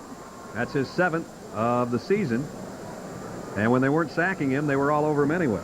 He was 4 of 15 in the first half, and I don't know how many times out of the 15 times that he dropped back that he was hurried and taking shots like that. And that's one of the things that Coach Gailey said. We got to be able to protect him. He right now is the scapegoat for that offense, and that's usually the way the quarterback is, and that's fine. But I can tell you, he's really taking it on the chin. Birmingham only 30 yards of total offense, only 3 yards passing. They're going to have to straighten it out. They trail by 10 at intermission.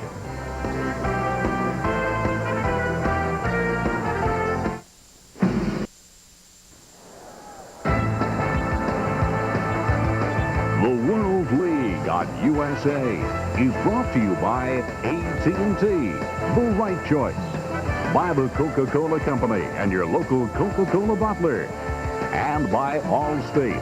For home, auto, life, and business insurance, you're in good hands with Allstate. Your job stuff sometimes too, isn't it? Quick words from Coach Larry Kennan on the second half. What do you want to see? Well, a little more of the same than we had in the first half. We have a 10-0 lead. We need to execute a little better on offense and keep doing the same thing we're doing on defense. Birmingham's a good football team, as our guys know, and they're proving it tonight. Here we go, back upstairs. All right, Bart, thanks. A yard in the end zone is Dana Brinson. And out he comes with it, and got only to the 14. You have to bring it out of the end zone in the World League rules, or they'll spot it at the 10, and he got it past that point. It's a little bit past that point. Let's take a look at the halftime stats, Boom. Absolutely inept for the Birmingham offense. Look at the passing yards. You can see 3 yards for Birmingham. Again, you need protection before you can throw, but you got to give credit to the London defense also. Third down conversions, 3 of 7, 1 of 8, not very good for either team. The turnovers, 2 of them, have hurt London. Time of possession, you wouldn't realize that Birmingham has had the ball longer than London, but, you know, stranger things have happened in football. Take away that 6-yard touchdown gallop by David Smith, and these offenses have been kind of offensive tonight to watch. Gelbaugh pump fakes and had it blocked at the line, still caught by Garrett. picked up about 3 yards. Now they're protecting for Gelbaugh on the London side. That's the nasty boys. That's what they call themselves, the offensive line. Big group of guys.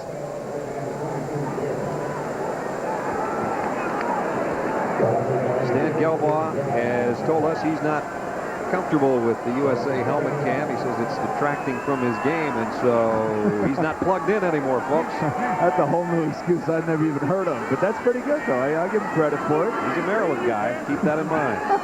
2nd down and 7. Gelbaugh with some pressure, going deep. Man out there's Horton. He's got it inside the 35 to the 32-yard line. Those guys can really load it. 51 yards that time. So a 71-yarder, now a 51-yarder. Gelbaugh to Horton. That was a beautiful throw by Stan to Horton. This time Horton got inside of Tracy Sanders.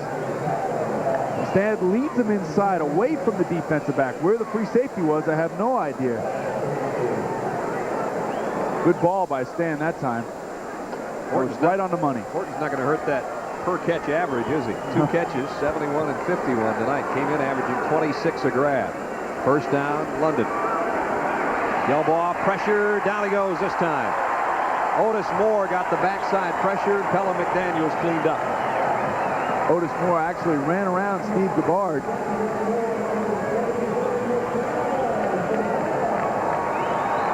Let's take a look at Otis.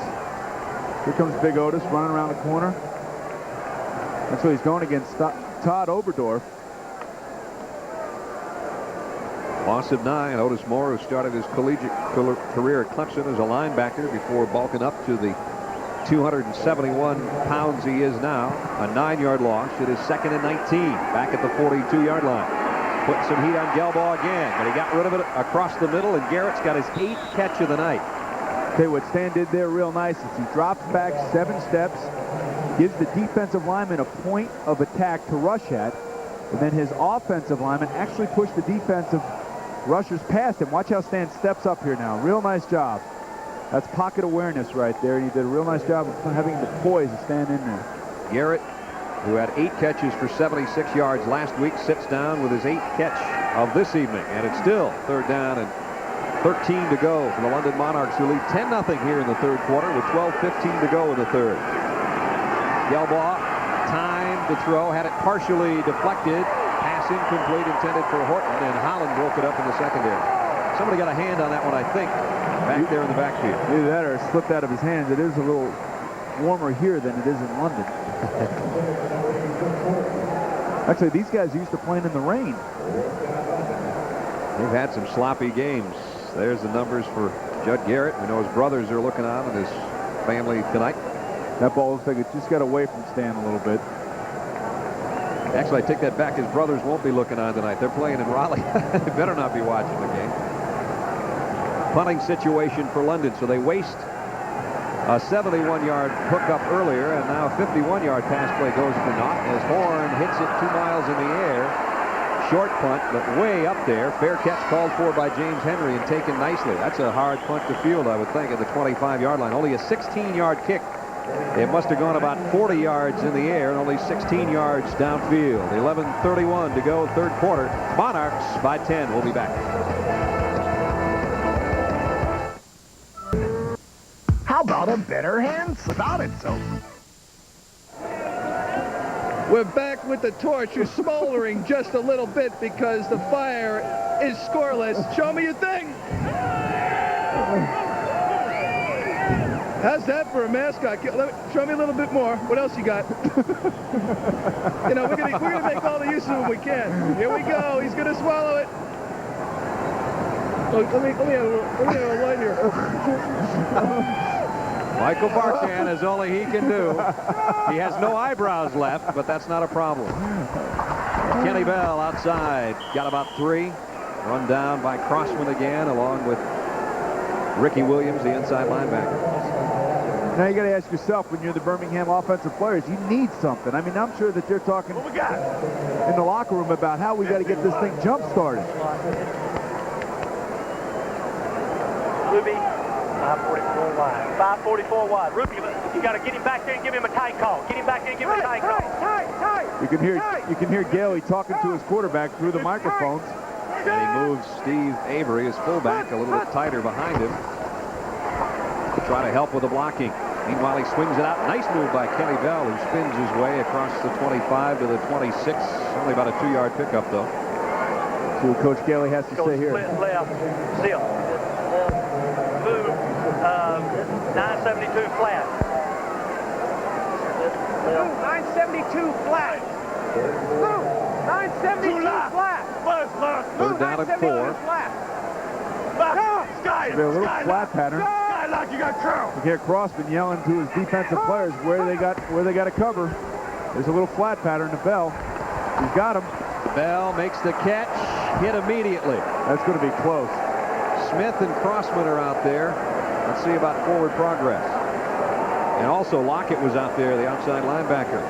Well, they gave him a pretty good spot, I think. It's a first down. Okay, they got a first down. Let's see if we can keep moving it now. There's 2 for 2 coming out of the locker room. Gives the fans something to cheer about. Out here. You can hear him talking to Peace through his microphone. First down, Birmingham at its own 30-yard line. Peace to throw again. Throws the out and incomplete, intended for Stacy Mobley. Actually had to throw that ball over Crossman. The fans are on him. They didn't like that. He had his man open, but he had to negotiate in the 31 crossing. 12. Doubles right. Dig. Hold. 44. Tight end comes back in. Mark Hopkins with Phil Ross. So 2 tight end set.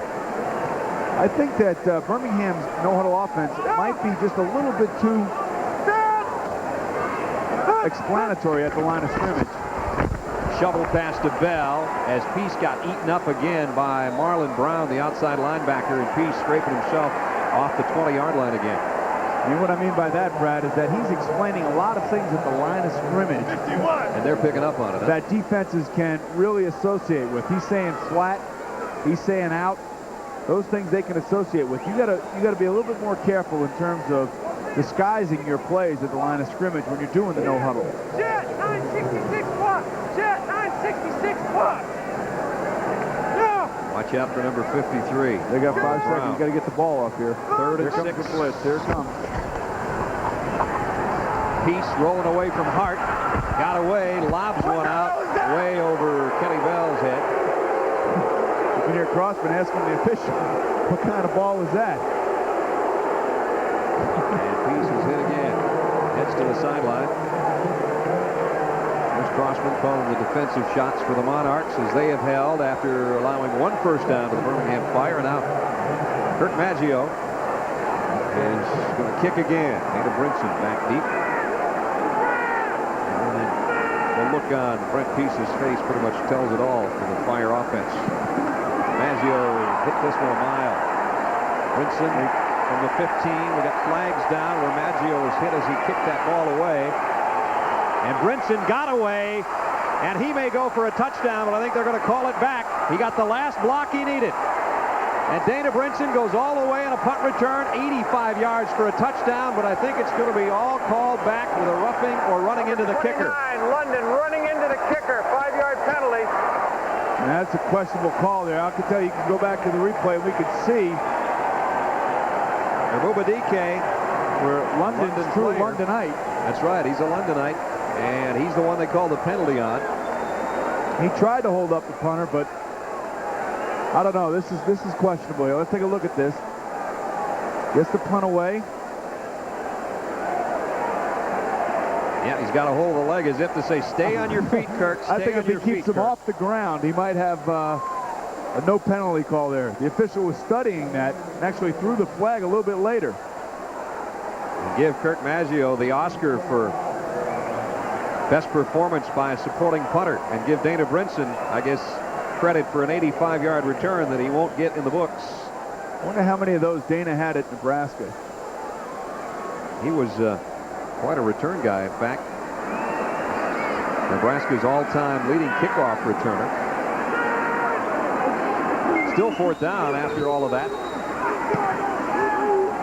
Maggio hits a knuckleball this time that Brinson will field again near the 15-yard line. See if he's got any gas left.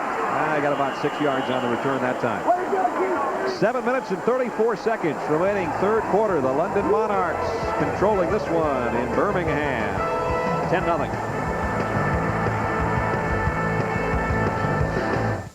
Why am I going? The Big Weight Championship. When I get that Evander Holyfield in the ring, I'm going to rock that little kid. Order the Battle of the Ages. Call your cable operator now. The Vice President's wife, the candidate for the White House, the network anchor woman. One of them is Hitler's daughter. Wednesday at 9. Legion Field in Birmingham, where the Fire has yet to put any points up. The London Monarchs, who came into this one 3-0.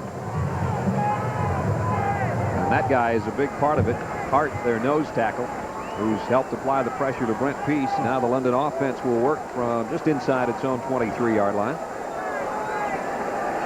7:34 to go third quarter. Brad Nessler, Boomer Esiason, Michael Barkin along with you from Birmingham, Alabama. 3 wideouts for Stan Gelbaugh on first down. Pressure coming from Oliver. Little screen set up to Garrett. Garrett with room in front, and he's got a first down. Close to 15 on the pickup out to the 37-yard line. And Gelbaugh to Garrett. Boy, that is quite a combination. 9 catches tonight for Judd Garrett. That was a nice little screen pass. Judd just bumps his linebacker, sneaks out. Stan baits the rusher, and throws it right over the oncoming rusher's hands. Judd Garrett's brother John was Stan Gelbaugh's road roommate when he was with Cincinnati, right? That's right. That's exactly right. A lot of Cincinnati connections in this league. It sure is. Actually, Andre Riley, speedy wideout for London, was with us in our training camp. Another guy caught up in the numbers. Actually, was one of the faster guys that we had in training camp that year. John Holland shaken up.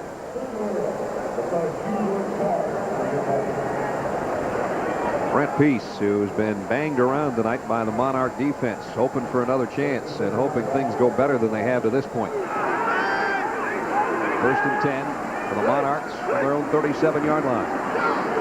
Again, a little quick draw to Alexander out to the 42-yard line. Jeff Alexander out of Southern on the carry. Deep rip, 872. So there you hear your deep rip, 872. 872 is the pass pattern. Going back to the passing tree. The single receiver, which will come to the bottom of your screen, will be running a post pattern.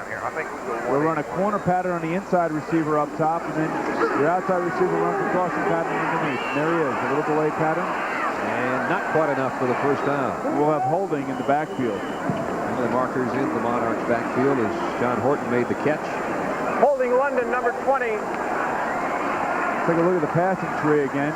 You can see if you're a receiver on the right side, your passing tree, all your odd numbers, you are breaking out towards the sideline, and all your numbers, your even numbers, you're breaking in. Here you go again. You see 369. Your single receiver to your 2 receiver sides. Your 3 route is a 12-yard out route. Your 6 route is about a 16-yard crossing route. And your 9 route, according to the tree, is a go route. And that's the way these offenses are run for both of these teams. One of the reasons that they are like that is because they're simple offenses to teach. And remember, these teams have only had 4 weeks of preseason, and it wasn't preseason games, it was just practices. Combine that with all the travel and logistic problems, you need something simple to teach, and that's why they're using this. From the 32, second and 15 for Gelbaugh on the Monarchs offense. Over the middle, Garrett's got another catch. And I would say that is probably now, in fact, the last 2 grabs, a World League record for single game receptions. He's got double figures. Now, he looks just like his brothers. He sure does. I mean, I guess they should look alike, but I mean, they're not triplets or anything. The Garrett family had a whole batch of Garretts, 8 of them in 9 years. Oh, man. And again, Jason and John played for the San Antonio Riders, and that young man, Judd, here with 10 catches on the night. Third down and 8. Gelbaugh moves around in the pocket to find some time, and in and out of the hands of Garrett that time, and it was probably his easiest catch of the night. We have another flag in the backfield. There's going to be holding again, I believe.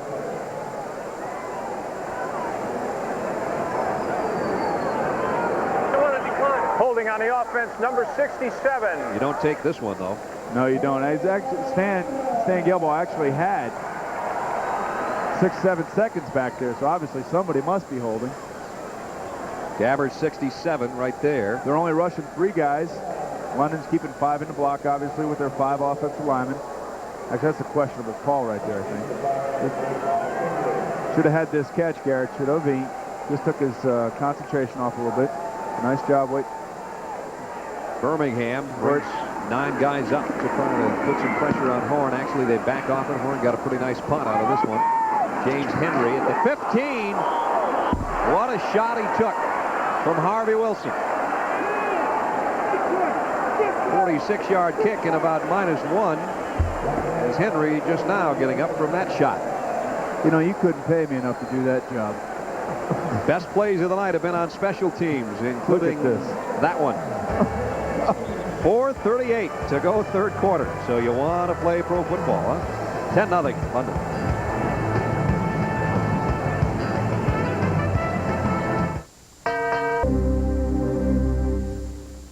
The greatest legends of golf go head-to-head in the 1991 PGA Seniors Championship on USA. Thursday and Friday at 4 live Eastern.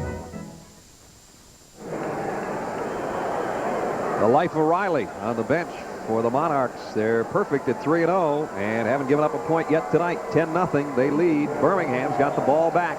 They haven't done much on offense tonight, and they're 86 yards away from the Monarchs' end zone right now. First down. Nice play fake by Peace. Wide open in the flats, Avery, and he lofts it out there. He's got it. Across the 30 and out to the 32-yard line. Best looking pass play of the night. 18-yard pickup for the Birmingham Fire. And where do you suppose our man Michael Barkan is?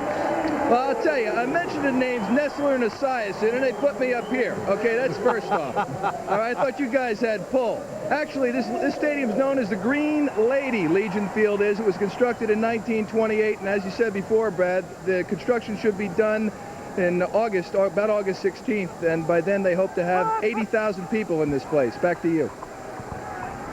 Don't get a nosebleed up there, Bart. Another toss for a first down to Kenny Bell as he rolls his way out near the 45-yard line. So many great games have been played in this stadium, and Chan Gailey's hoping his team's going to be part of that tradition. Okay, the last 2 plays, Brent Peace has shown a lot of poise. The first play was a little misdirection naked. Marlon Brown all night long has been coming up, not taking a fake. On that last play, he took it. But Peace has shown some poise here. He's moving his team down the field nice and methodically.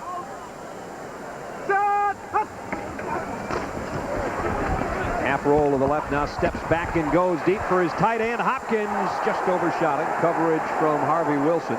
Came over from the strong safety spot. I like the selection of plays here because they're keeping Peace involved. I got you. Chan Gailey. Okay, go Queen left. Bear, Denver, Wade. Mark, keep running, Mark. Keep running. Denver part of the play call. He's, of course, the offensive coordinator the last couple years there, so that comes into the terminology. Here we go. Second and 10. A lot of pressure, trying to loft it out there to Avery again, and Peace got run over. And Crossman came firing up from the safety spot, and Marlon Brown again, the outside linebacker. Prior to that play, we could hear Crossman saying what he was going to do. He said strong safety fire, and that's exactly what he did. Robert Lock one. Robert Lock one. Fire coaching staff trying to help the You cause. can hear the defensive call by Crossman. He says one. One means man coverage. You're going to see man coverage by the defense here. This is what you want as a quarterback, right, Boomer? 42, Rick. Here you go. Crossman's telling Rick who he has. He has 42 coming out of the backfield. Just got rid of the pass. Kenny Bell on the run. Knocked out well short of the first down. Kenny Bell with the catch. Lockett ran him out of bounds along with Mike Retta, who got the pressure in the backfield. I'll tell you what, he had man coverage. He had Phil Ross running down the left sideline with nobody. Take a look at Cross running down the left sideline. Crossman's been all over the place. He got a piece of Bell, and then Lockett finished the job, and Maggio's got to kick it again. Nobody was there. For Birmingham, you're hoping for a turnover or something on special teams. Out of bounds at the 22-yard line. That's where the London Monarchs have it on offense when we come back with 1:57 to go, third quarter. 97.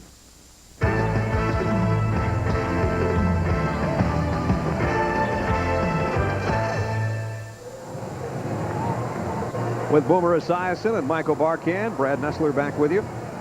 Legion Field, Birmingham.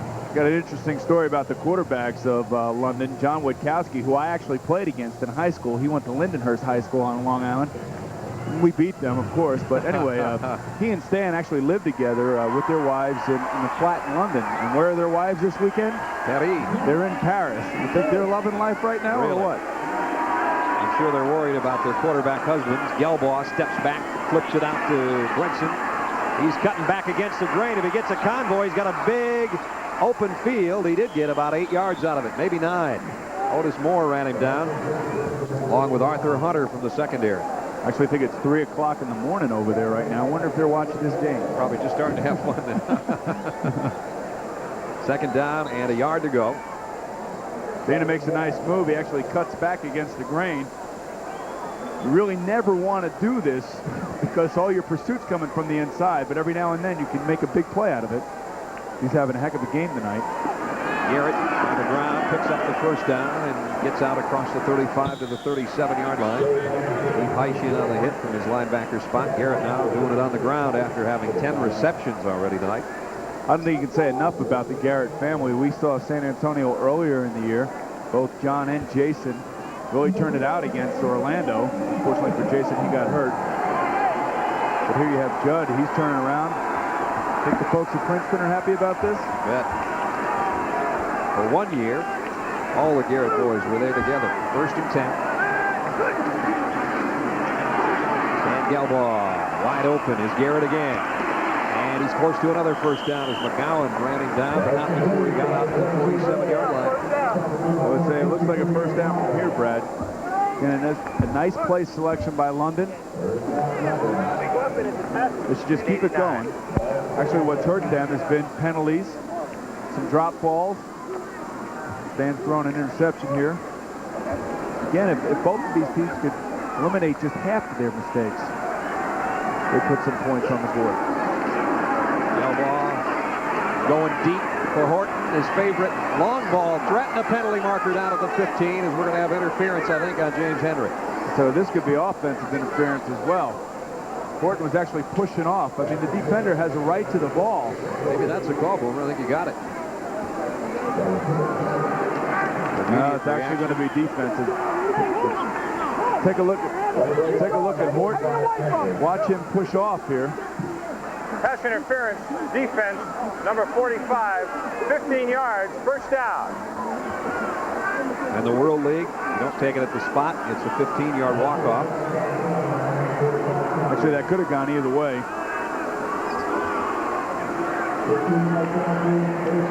Henry doesn't like this call because he feels like he's been pushed. Defensive back is one of the most difficult, if not the most difficult, position to play in football. Consider yourself always running backwards against some of the fastest men in the game. Third quarter winding to a close, and still the Birmingham Fire unable to put any points on the board. As you see the sights of Birmingham, Alabama. Their team, though, trailing by 10 at the end of 3.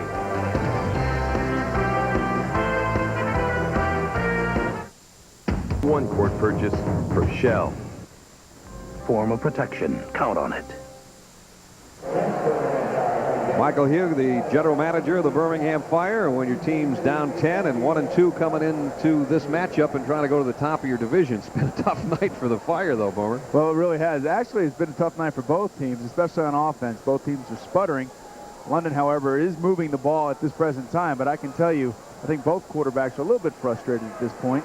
At the 38-yard line of the Fire, first and 10 for the Monarchs, who are up by 10 as we enter the fourth quarter. Draw play to Garrett. It's a little sprint draw that they ran earlier in the game that scored a touchdown for them.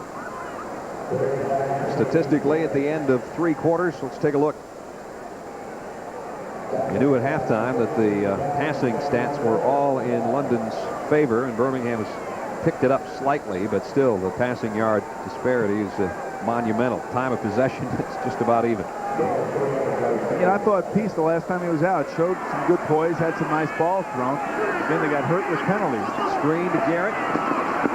And Garrett down to the 32-yard line, his 12th catch of the night. He's going to lead the league in receptions just in this game. He came in tied with B.K. Williams, who you saw earlier was atop our receiving charts coming into this game, but far and away now, Judd Garrett has passed him as far as number of receptions on the year.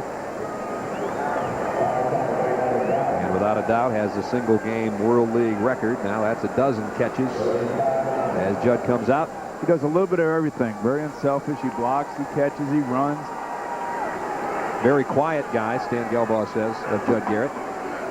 3rd and 5. Gelbaugh in trouble and almost sacked. No in the grasp rule. He reloads. Got a man wide open.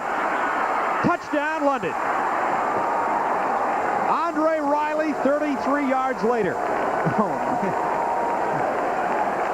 Darrell Phillips actually had Stan in the backfield. We talked about Stan's athleticism earlier in the game. It's a nice pirouette move. Gets away and just heaves it. Andre Riley makes the play. Steve Gage was trying to make up ground back there in the secondary as that ball hung up there, but that's the key right there, getting away from the sack. Stan's 6'3", and he's 215 pounds, so he's a strong kid. He can get out of situations like that. Alexander's kick is good, and the Monarchs having it their way early in the 4th quarter. Their fans are loving it. Gelbaugh says, I was the runt of the litter as a Maryland quarterback with Boomer at 6'5". Some of the others were big too. 6'3" pays off though. It's 17-0 London.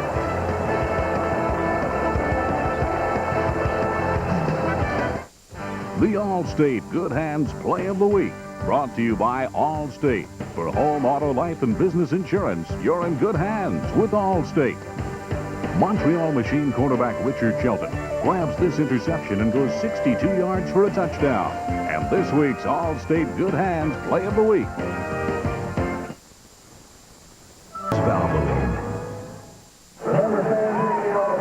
The London Monarchs, 78 yards in 6 plays, and the big one, a 33-yard touchdown toss to Andre Riley from Stan Gelbaugh, who we're going to hear from in just a moment. 17-0. Monarchs throwing a shutout at the Birmingham Fire with 13:41 to go in the ballgame.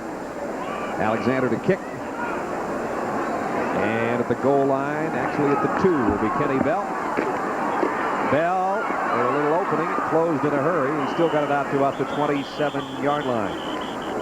Stan Gelbaugh with a touchdown throw, Boomer. Nice move there. He's a big kid. I said he's 6'3", 215 pounds. Nice throw, and the defensive backfield gets totally distorted. And that makes him happy, that touchdown toss. Michael? Oh, yes, it does. I thought I was seeing Randall Cunningham down there. That was by design, right? No, that wasn't by design. The guy came free, and, I barely got away from him. He almost knocked the ball out of my hand. I didn't even have the strings underneath my fingers whenever I threw it. I just saw a guy wide open try to get it there. It was a duck, but there was nobody around him, so, he had no problem fair catching it. You know what that would have looked like on helmet cam? It would have looked pretty bad, I think. Back to you, Brad. Okay. Hey, Mike, why don't you tell Stan that they're called laces and not strings? I thought I taught him that at Maryland. All right. We'll get it to him. Brent Peace throws incomplete on first down. Actually, we had a lot of fun at Maryland. We had Frank Reich, who was actually in between Stan and myself. And all 3 of us were there for, I believe, 3 years together. Frank was actually the big guy of the bunch, right? I talked about Stan being the shortest at 6'3". Yeah, he was the shortest at 6'3". I was 6'4", and Frank was 6'5". But that Frank has a tall forehead. Brent Peace. This throw, good for first down out to the 41 to Wilson. I don't know. Oh, I thought he caught the ball. I'm going to take it away. Well, Wilson's not putting up much argument. Apparently, one hop that trapped it at the 42-yard line. Again, you can see the ball bounces here. The receiver, you got to make like you got that ball just in case. Actually, the officials made the call early, but Peace takes a wicked hit at the end of that play as well. Good call by the officials. Here comes a blitz. Lockett and Brown trying to get to Peace, and Lockett's got him. Flags are down. Lockett with the radar brings down Peace as he got to the 27-yard line, right about where it would be considered a sack. Tell you, the two guys I feel bad for are Brent Peace and Chan Gelly, because, you know, they've worked all week on trying to protect Peace, and there's nothing you can do about this. Offense number 79, hands to the face. R.C. Mullen with the penalty. Danny Lockett shows some nice speed there going after Brent, but again, you know, you got to feel for these coaches, because, you know, they're trying to do the best they can. Sometimes they're outmanned in certain positions, and obviously right there that Lockett has totally controlled the pass rushing lanes from the outside tonight. Lockett spent some good time in the NFL with the Detroit Lions, a 6th-round draft choice to start things off. Brent Peace has had that frown on his face all night. Here's 10 up, trying to put some pressure on Maggio, and he pulls it down. Fake punt, loading up to throw. He's got a man out there, the tight end. And Hopkins has it inside the 40. Flags all over the field as Hopkins takes it all the way to the 10-yard line. I think you get all kinds of illegal men downfield on this play. That was not by design. 64 yards, they're going to bring it back. I think Maggio's a little bit shell-shocked back there. That would have been a good place to call for a fake, but... Ineligible receivers downfield against the offense. The entire line is downfield. Well, that encompasses about 10 guys. Well, you know, that's indicative of the... Obviously, it was not a planned play. You can see that Maggio decides, oh, I better get out of here. Now, if he could have ran with it, would have been okay, but he didn't have any running lanes. But he was, you know, he got rid of it. I mean, at least he didn't take a sack with it and give London the ball back in scoring position. One of the best passes of the night for the Birmingham Fire. 64 yards, they bring it back. And Kirk says, okay, just let me throw this time off a normal set. I'll try it again. Hopkins, the guy that made the catch, tight end out of Central Michigan. That'll make the Fire highlight film, if nothing else, huh? Line of scrimmage now the 16-yard line. You know, I think their defense, Birmingham's defense, is good enough to play with anybody, actually. I mean, to hold London to 17 points the way they have done tonight, that's pretty good. And most of the teams that London plays are giving up 28 points or better. There's a lot of time left, so that still could happen. But I think that they have to get their offense together, and obviously their special teams is falling apart on them a little bit tonight. They had the #1 pass defense coming into the game, and it allowed only 36 first downs, which was the best in the World League. Actually, look at this. They turn the ball over here. It's a loss of down with the legal man downfield. You don't get another kick. You don't get another kick. This is a gift for the Monarchs at the 16-yard line of Birmingham. Garrett, again, they have used that little sprint out handoff several times tonight. Diana Nyad's in New York with an update on our other game tonight. Diana? Brad, everything's clicking for San Antonio tonight. Already with 105 yards under his belt, Ricky Blake rushes for 9 more with that score up the middle. The Riders are up 23-7. Let's go back to Brad Nessler. All right, so the Riders riding high tonight, and they will be 2-2 if that score holds. Sacramento already 2-2 in North American West, and Birmingham will slip to the basement if this game goes as it has been. 17-0 right now. The Monarchs in front as Tony Bowick makes a tackle on Garrett. You know, a lot of people have been asking me, Brad, as we travel around the United States, how is this league really taking hold? And I'll tell you, down here in Birmingham, they had a good turnout tonight, about 35,000 people. They had Paul Revere coming, telling the folks of Birmingham that the British are coming. Today was Birmingham Tea Party Day. Party's been all London's. Quick slant, touchdown. What a throw to Andre Riley. Gelbaugh put that one right between the 8 and the 0. 12-yard touchdown. A little timing slant pattern. That was the 2 route that we saw in our passing tree.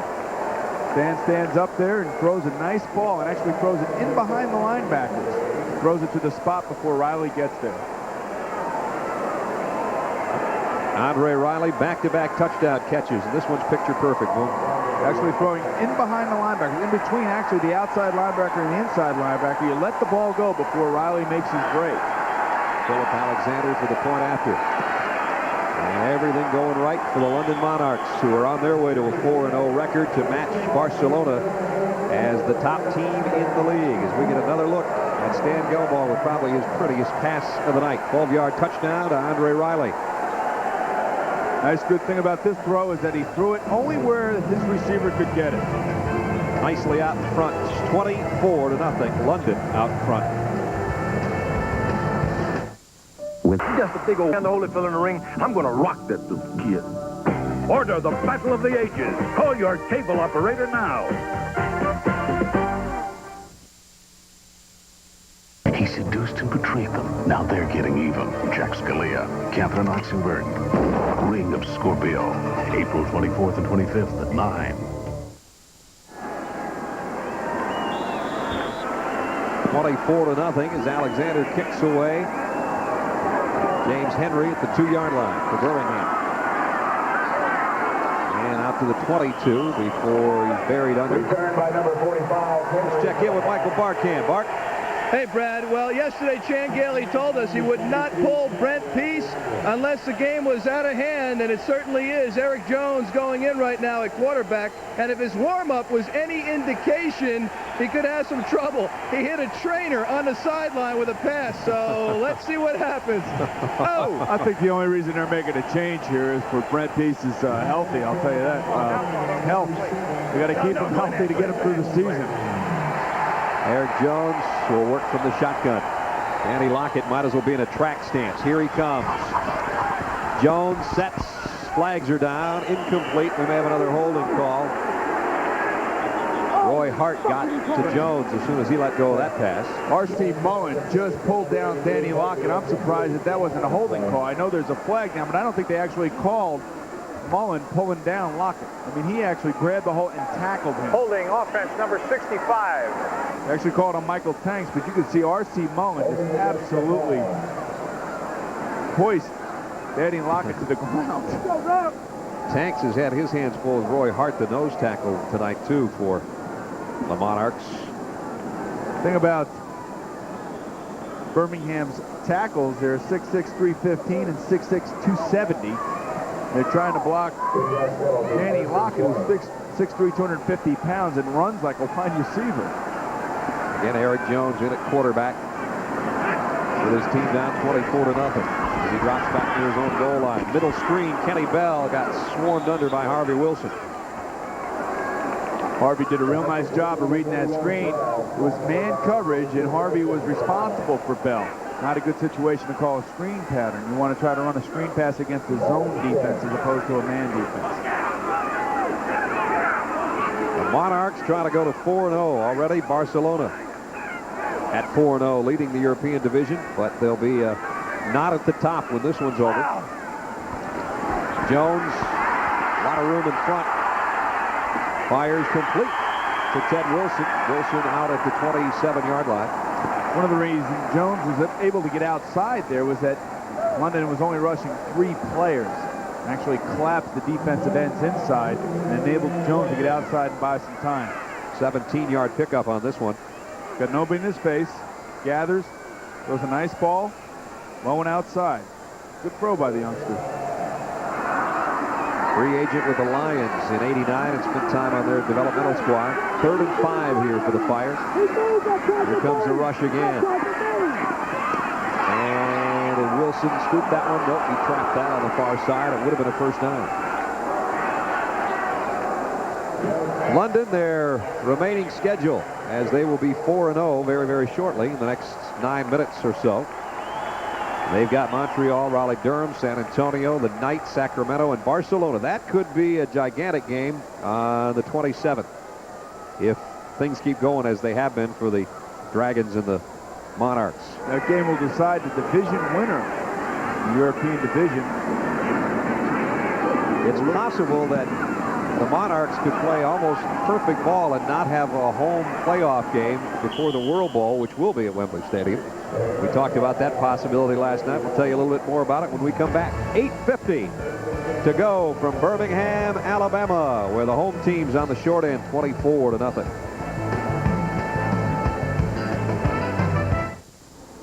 Itself. In making an artistic statement, one's personal aroma shouldn't do the talking. So I use Right Guard Sports Stick with maximum protection. A true artiste should be known for inspiration, not perspiration. Right Guard Sports Stick. Anything less would be uncivilized. The Barcelona Dragons go head-to-head with the San Antonio Riders. World League football on USA. Saturday at 8 Eastern. New quarterback in for the Monarchs as Stan Gelbaugh's night finishes with a couple of touchdown tosses. John Witkowski will check in at quarterback now.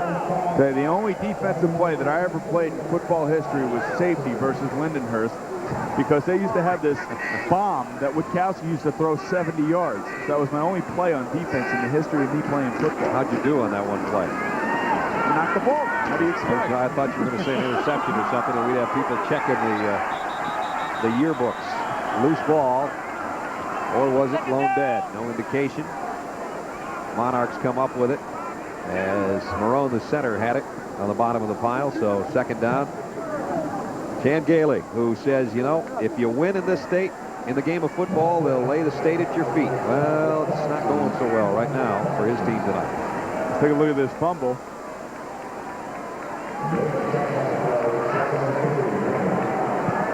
It was Heisch with the hit, and Marone got the recovery. Second and short. Second and 3 with Alexander in motion. And David Smith, the big fella up the middle, first down.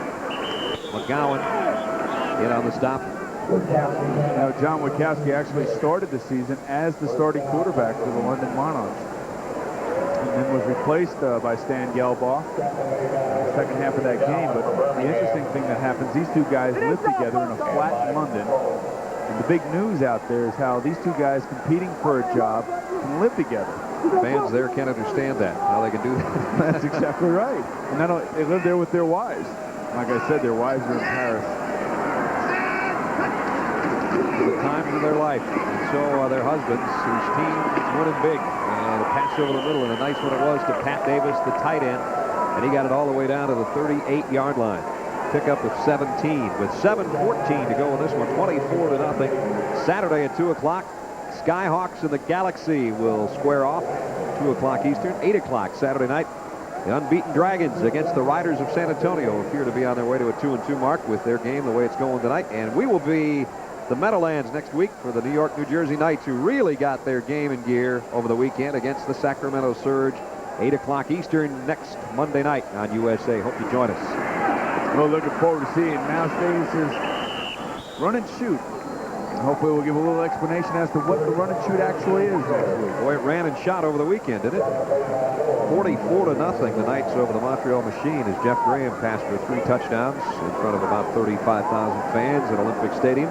So the Machine continues to have their troubles on offense. The Birmingham Fire continues to have its trouble on offense. And almost no trouble for the gold and white clad London Monarchs. They're just moving it right down the field. They've done a great job tonight. Witkowski doing a nice job in relief. The give to Smith after the 30, and that's all. Speaking of that other game, San Antonio and Raleigh, let's get another update. Let's go to New York. Diana Nyad. Brad, San Antonio's having a hot night, both offense and defense. Broderick Graves takes this one in 5 yards, and the Riders are riding high at 37 over Raleigh-Durham. Let's go back to Brad Nessler. Oh, and Roman Gabriel's got to feel like he's in the midst of a blitz from somebody. Skyhawks struggling. 3rd down and 2 for the Monarchs at the Birmingham 30-yard line. And we get a look from behind David Smith. He goes forward for what looks like the first down. Michael Barkan, where could he be at this time of this game? I'm on the sidelines with Victor Erbubadike, who is a running back for the London Monarchs, and you are rapidly becoming a household name. I believe you're the first Operation Discovery player to score a touchdown.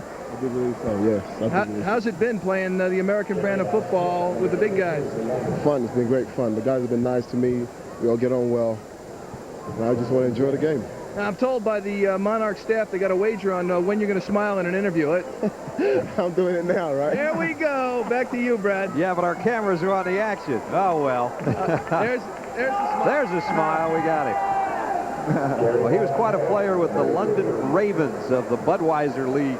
And I think I was in that league at one point, but he had over 3,700 rushing yards and 66 touchdowns playing in that league, and then had a tryout with the New York Jets.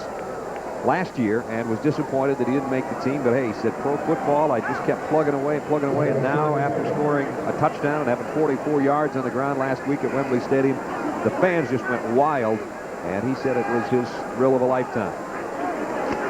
Second down and short, Smith again. First down, London, as they use the clock and their ground game led by David Smith out of Western Kentucky. Big fella. Billy Hicks, the general manager of the London Monarchs. Just a young fella. And he's been there from day one. In fact, he's been involved with the World League from day one.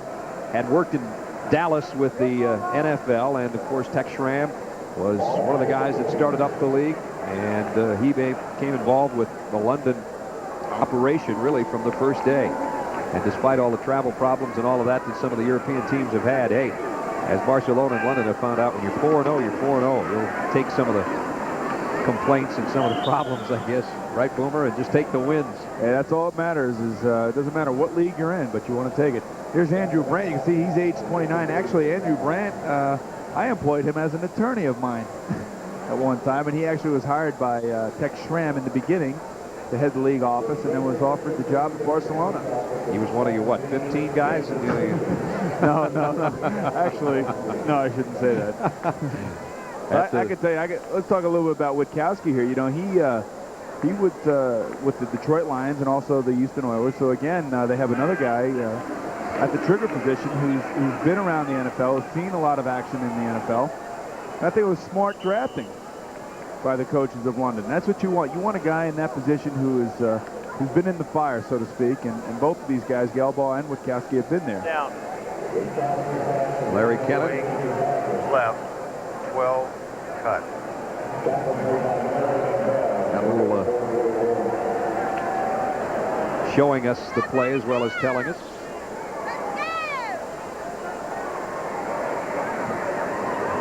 Two minutes and 25 seconds for the Fire to get lit, to get back in this game, trailing 24-0. Well, they've used this play all night. Smith got maybe a yard, that's it.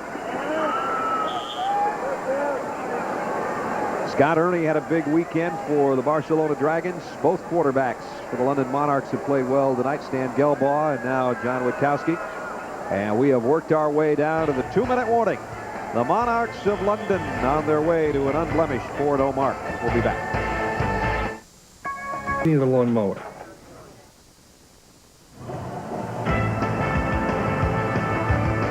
The World League on USA has been brought to you by the Reebok Pump. Pump up and air out. By Kentucky Fried Chicken. Nobody's cooking like today's KFC. And by the revolutionary Gillette Sensor Shaving System for the best shave a man can get. Legion Field, Birmingham. As you can see, a lot of the folks have headed to their cars with their team trailing by 24. Brad Nessler, Boomer Esiason, Michael Barkan along with you. The London Monarchs, with 2 minutes left in the game, have a fourth down and have brought in their kicker, Phil Alexander, for a field goal attempt. I got to take back what I said a little bit earlier. Said that the Birmingham Fire defense was doing a pretty good job, but I guess they've been on the field a long time tonight trying to defend this. I've never heard you take anything back, so we'll accept it. 27-yard kick. He's already hit one tonight from this distance, and he has done it again. And they've given up 27 points. 27-0. Monarchs have reason to smile.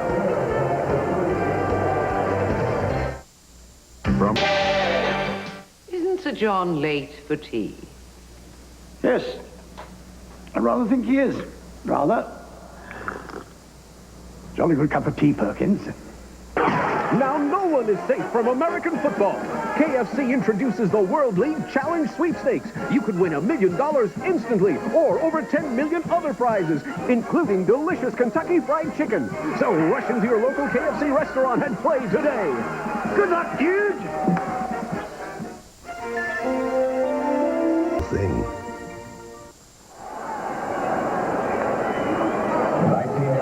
With 1:51 to go, Birmingham with the football back. James Henry with the kickoff return. Got it out to the 18-yard line. Michael Barkan, where are you?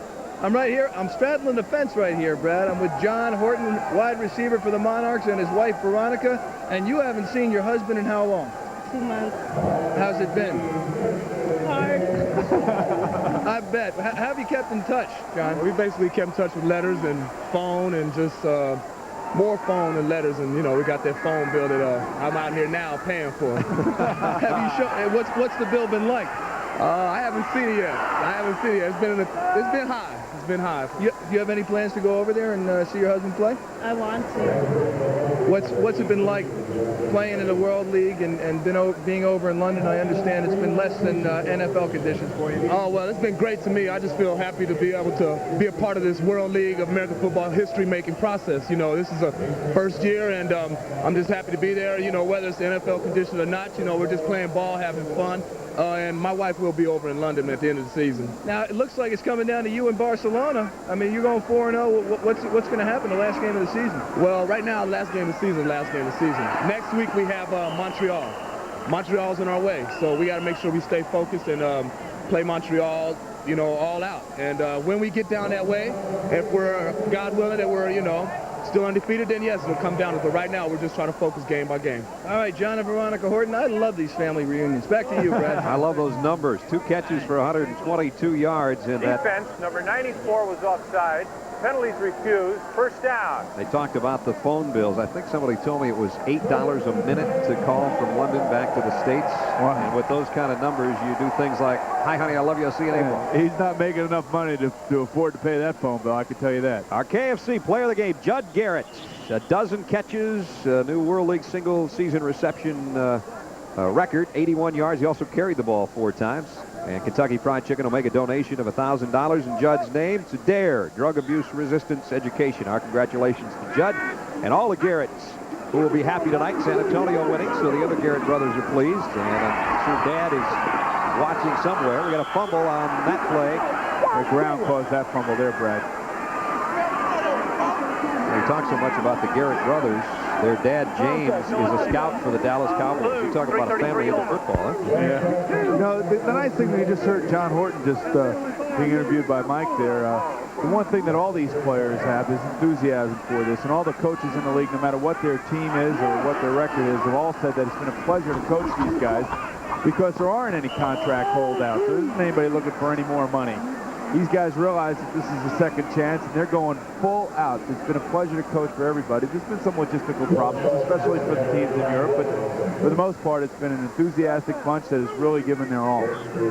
Monarchs came in here 3-0. They will go to 4-0. They've got all the nicknames and all that enthusiasm that Boomer's talking about, and they have made it count for an unblemished record. Eric Jones is back to throw. Nice throw. Bell couldn't hold on. And Crossman, he's tackled everything but the sideline fence. He took a shot of that tonight. He's been all over the field. You know, he could have been an MVP along with Lockett as well tonight. I mean, their entire defense played well. They shut down the fire. No points.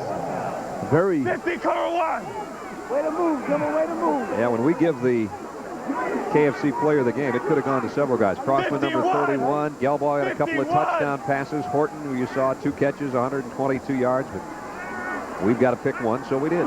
There's the defensive form of the no huddle again. On 4th down, Eric Jones sets and fires, and incomplete. And that's the final play offensively of the night for the Birmingham Fire. The flame never got lit tonight, did it? I think if you're Coach Kennan now, you just sit on it. You don't want to embarrass your good friend, Coach Gailey, in his hometown. These 2 guys actually coached together and were roommates in the same office for a year with the Denver Broncos. And Chan Gailey says, you know, says Larry and I became awfully good friends once he got one of those smoke purifiers in our office. He said he couldn't handle cigarette smoke. They're still good friends, but of course on the opposite sidelines for 3 hours tonight. One's going back home to London happy, and Chan Gailey's got to try to put the pieces back together here in Alabama. You can see Coach Gailey, no matter what the score is, he's going to continue coaching. You know, they love the game, and one of the great things about this game are the ups and downs that you deal with. Now, obviously, on one sideline, you have the euphoria of the winning. On the other sideline, you feel real down, you've lost, but you fought hard. You have nothing to be embarrassed about. And both of these coaches realize that this has been a learning and a growing process. And they'll be back. I mean, Coach Gailey is a good football man. He knows what's going on. He's been around the block a few times with the Denver Broncos. He's had some success, but he also knows that there's growing pains involved with that success. And right now, his pains are on the offensive side of the football. He's just got to get those guys moving and get them motivated again. The Fire will drop to 1-3. And San Antonio, with what appears like a definite win over Raleigh-Durham tonight, will match Sacramento's 2-2 mark. So there'll be a tie for the top spot. In the North American West, there will be a tie in the European division with Barcelona and London, the only two unbeatens. And London, not only unbeaten, but untouched tonight on the scoreboard as they wrap up a 24-0 win. Larry Kennon's club will go back to London and play one game and then back to the States for a road trip, a long road trip. And the two old friends have a chat out at midfield. It's gone well for the guy in the red caps tonight. Stan Gelbaugh, the winning quarterback tonight. And we're going to come back and talk to Stan about his performance this evening. You got to know he's happy. You got to love it. Derek Dodge is out there in the middle of the field with the old English flag, waving it away.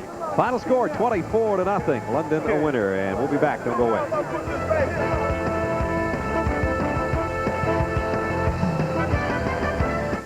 Today, the best.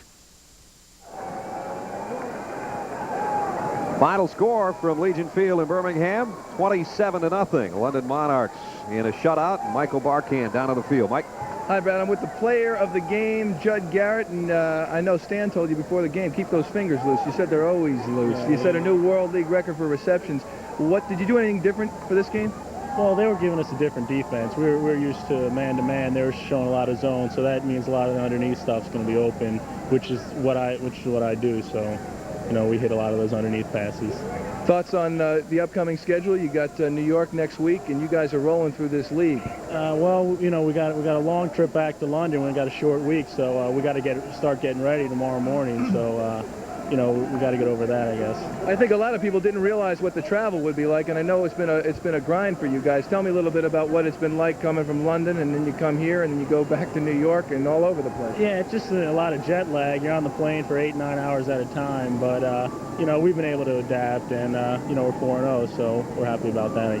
You know, your brother's watching tonight, both of them in San Antonio. Any words for them? Well, actually, they're playing right That's now. Right. You're right. They are playing. They're playing in Raleigh-Durham. Yeah, I just hope they're doing well. You know, Jason's not playing, but I'm sure John's playing well. Wait, I'm told 37-7 what? Who? 37-7 who? San Antonio's winning 37-7. So he might have had a big game, so that's good to hear. He's not too excited about We're that, going to switch over here to the left side, Stan Gelbaugh, and, you know, you would have gotten player of the game, but Esiason was voting, so I just want to know what your thoughts are on that. Well, I figured, you know, with Boomer up there, I'd have somebody on my side. I guess I had to get after him later on, you know. Tell me about what this team does well. What are the strong points that have brought you to 4-0? Well, I think that we have a lot of talent on offense, and you know, as long as I'm doing my job and spreading the ball around and making sure everybody's, you know, that's open is getting the ball, you know, I think we're hard to stop.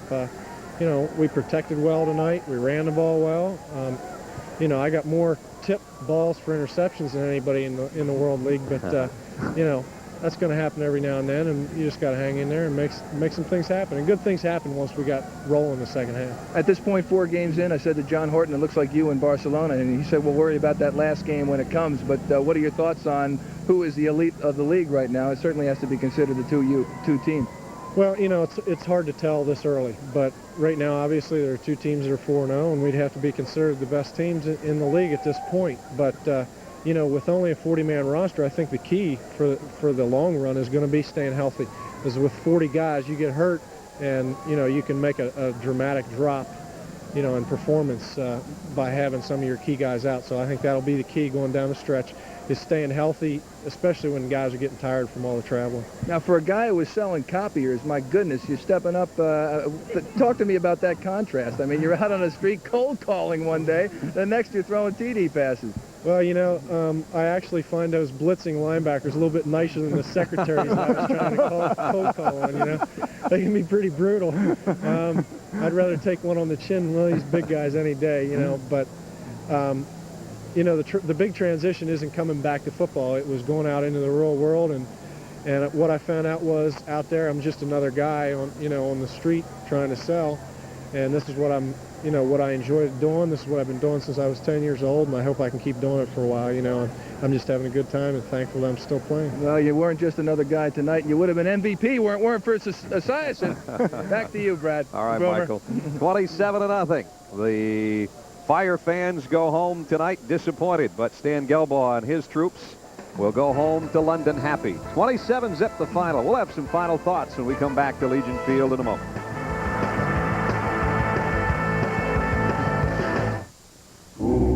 Think again. Truck Guard from Shell. Every game I gotta wear all this stuff to protect my body. But I just slip into these to protect my feet. The pump from Reebok. Hey, I switched to the pump for support, protection, and a custom fit. Which means Boomer knows something that Bo don't know. Pump up and air out.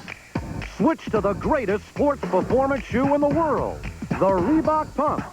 Pump up and air out.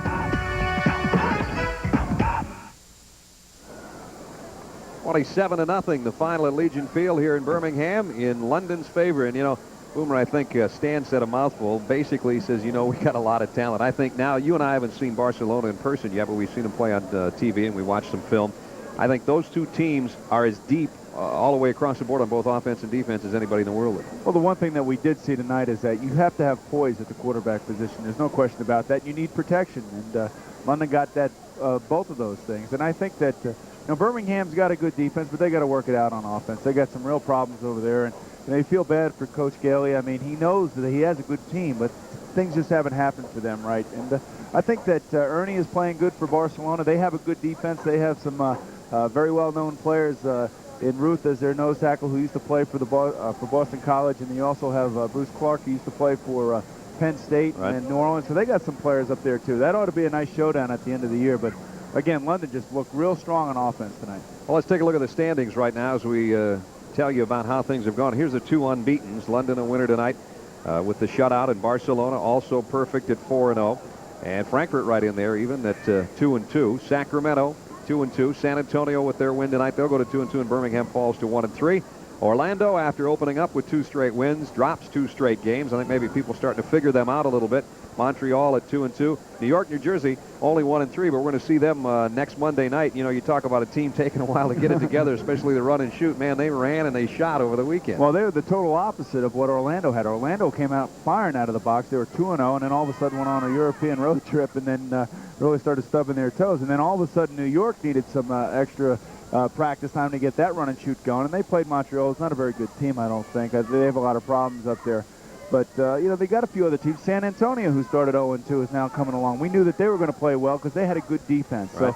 So there are a number of teams, 5 or 6 teams that can win this thing all out. I think it's too early to say whether or not London or Barcelona will be the representative for the European division in the World Bowl. Well, you got to love London's chances. They want to play a home game for the World Bowl at Wembley Stadium, and they're heading in that direction right now with a perfect mark at 4-0. They certainly didn't hurt themselves defensively with their statistics tonight. Their offense puts up 27 points, shuts out the Birmingham Fire offense. And as Boomer said, Birmingham's got a lot of work to do and a short week to get ready for. These Monday night games don't do them any favors in that area, do well, you know, the thing about it is now, London, I don't know who thought about their travel schedule. They got to come here, then go back there, and then they got to go back to San Antonio. I mean, they really got a tough road to hoe in front of them because of their travel plan. So I think that's going to have a lot to do with their success. Next Saturday, 2 o'clock, Raleigh-Durham and Frankfurt will have at it here on USA, and then 8 o'clock Saturday night. Second of our doubleheader, it'll be Barcelona and San Antonio. That should be a good matchup. The Riders have it in gear. Barcelona's perfect at 4-0. Coming up next, Miami Vice. Crockett and Tubbs will take over on the East Coast, and Murder, She Wrote, on the West Coast.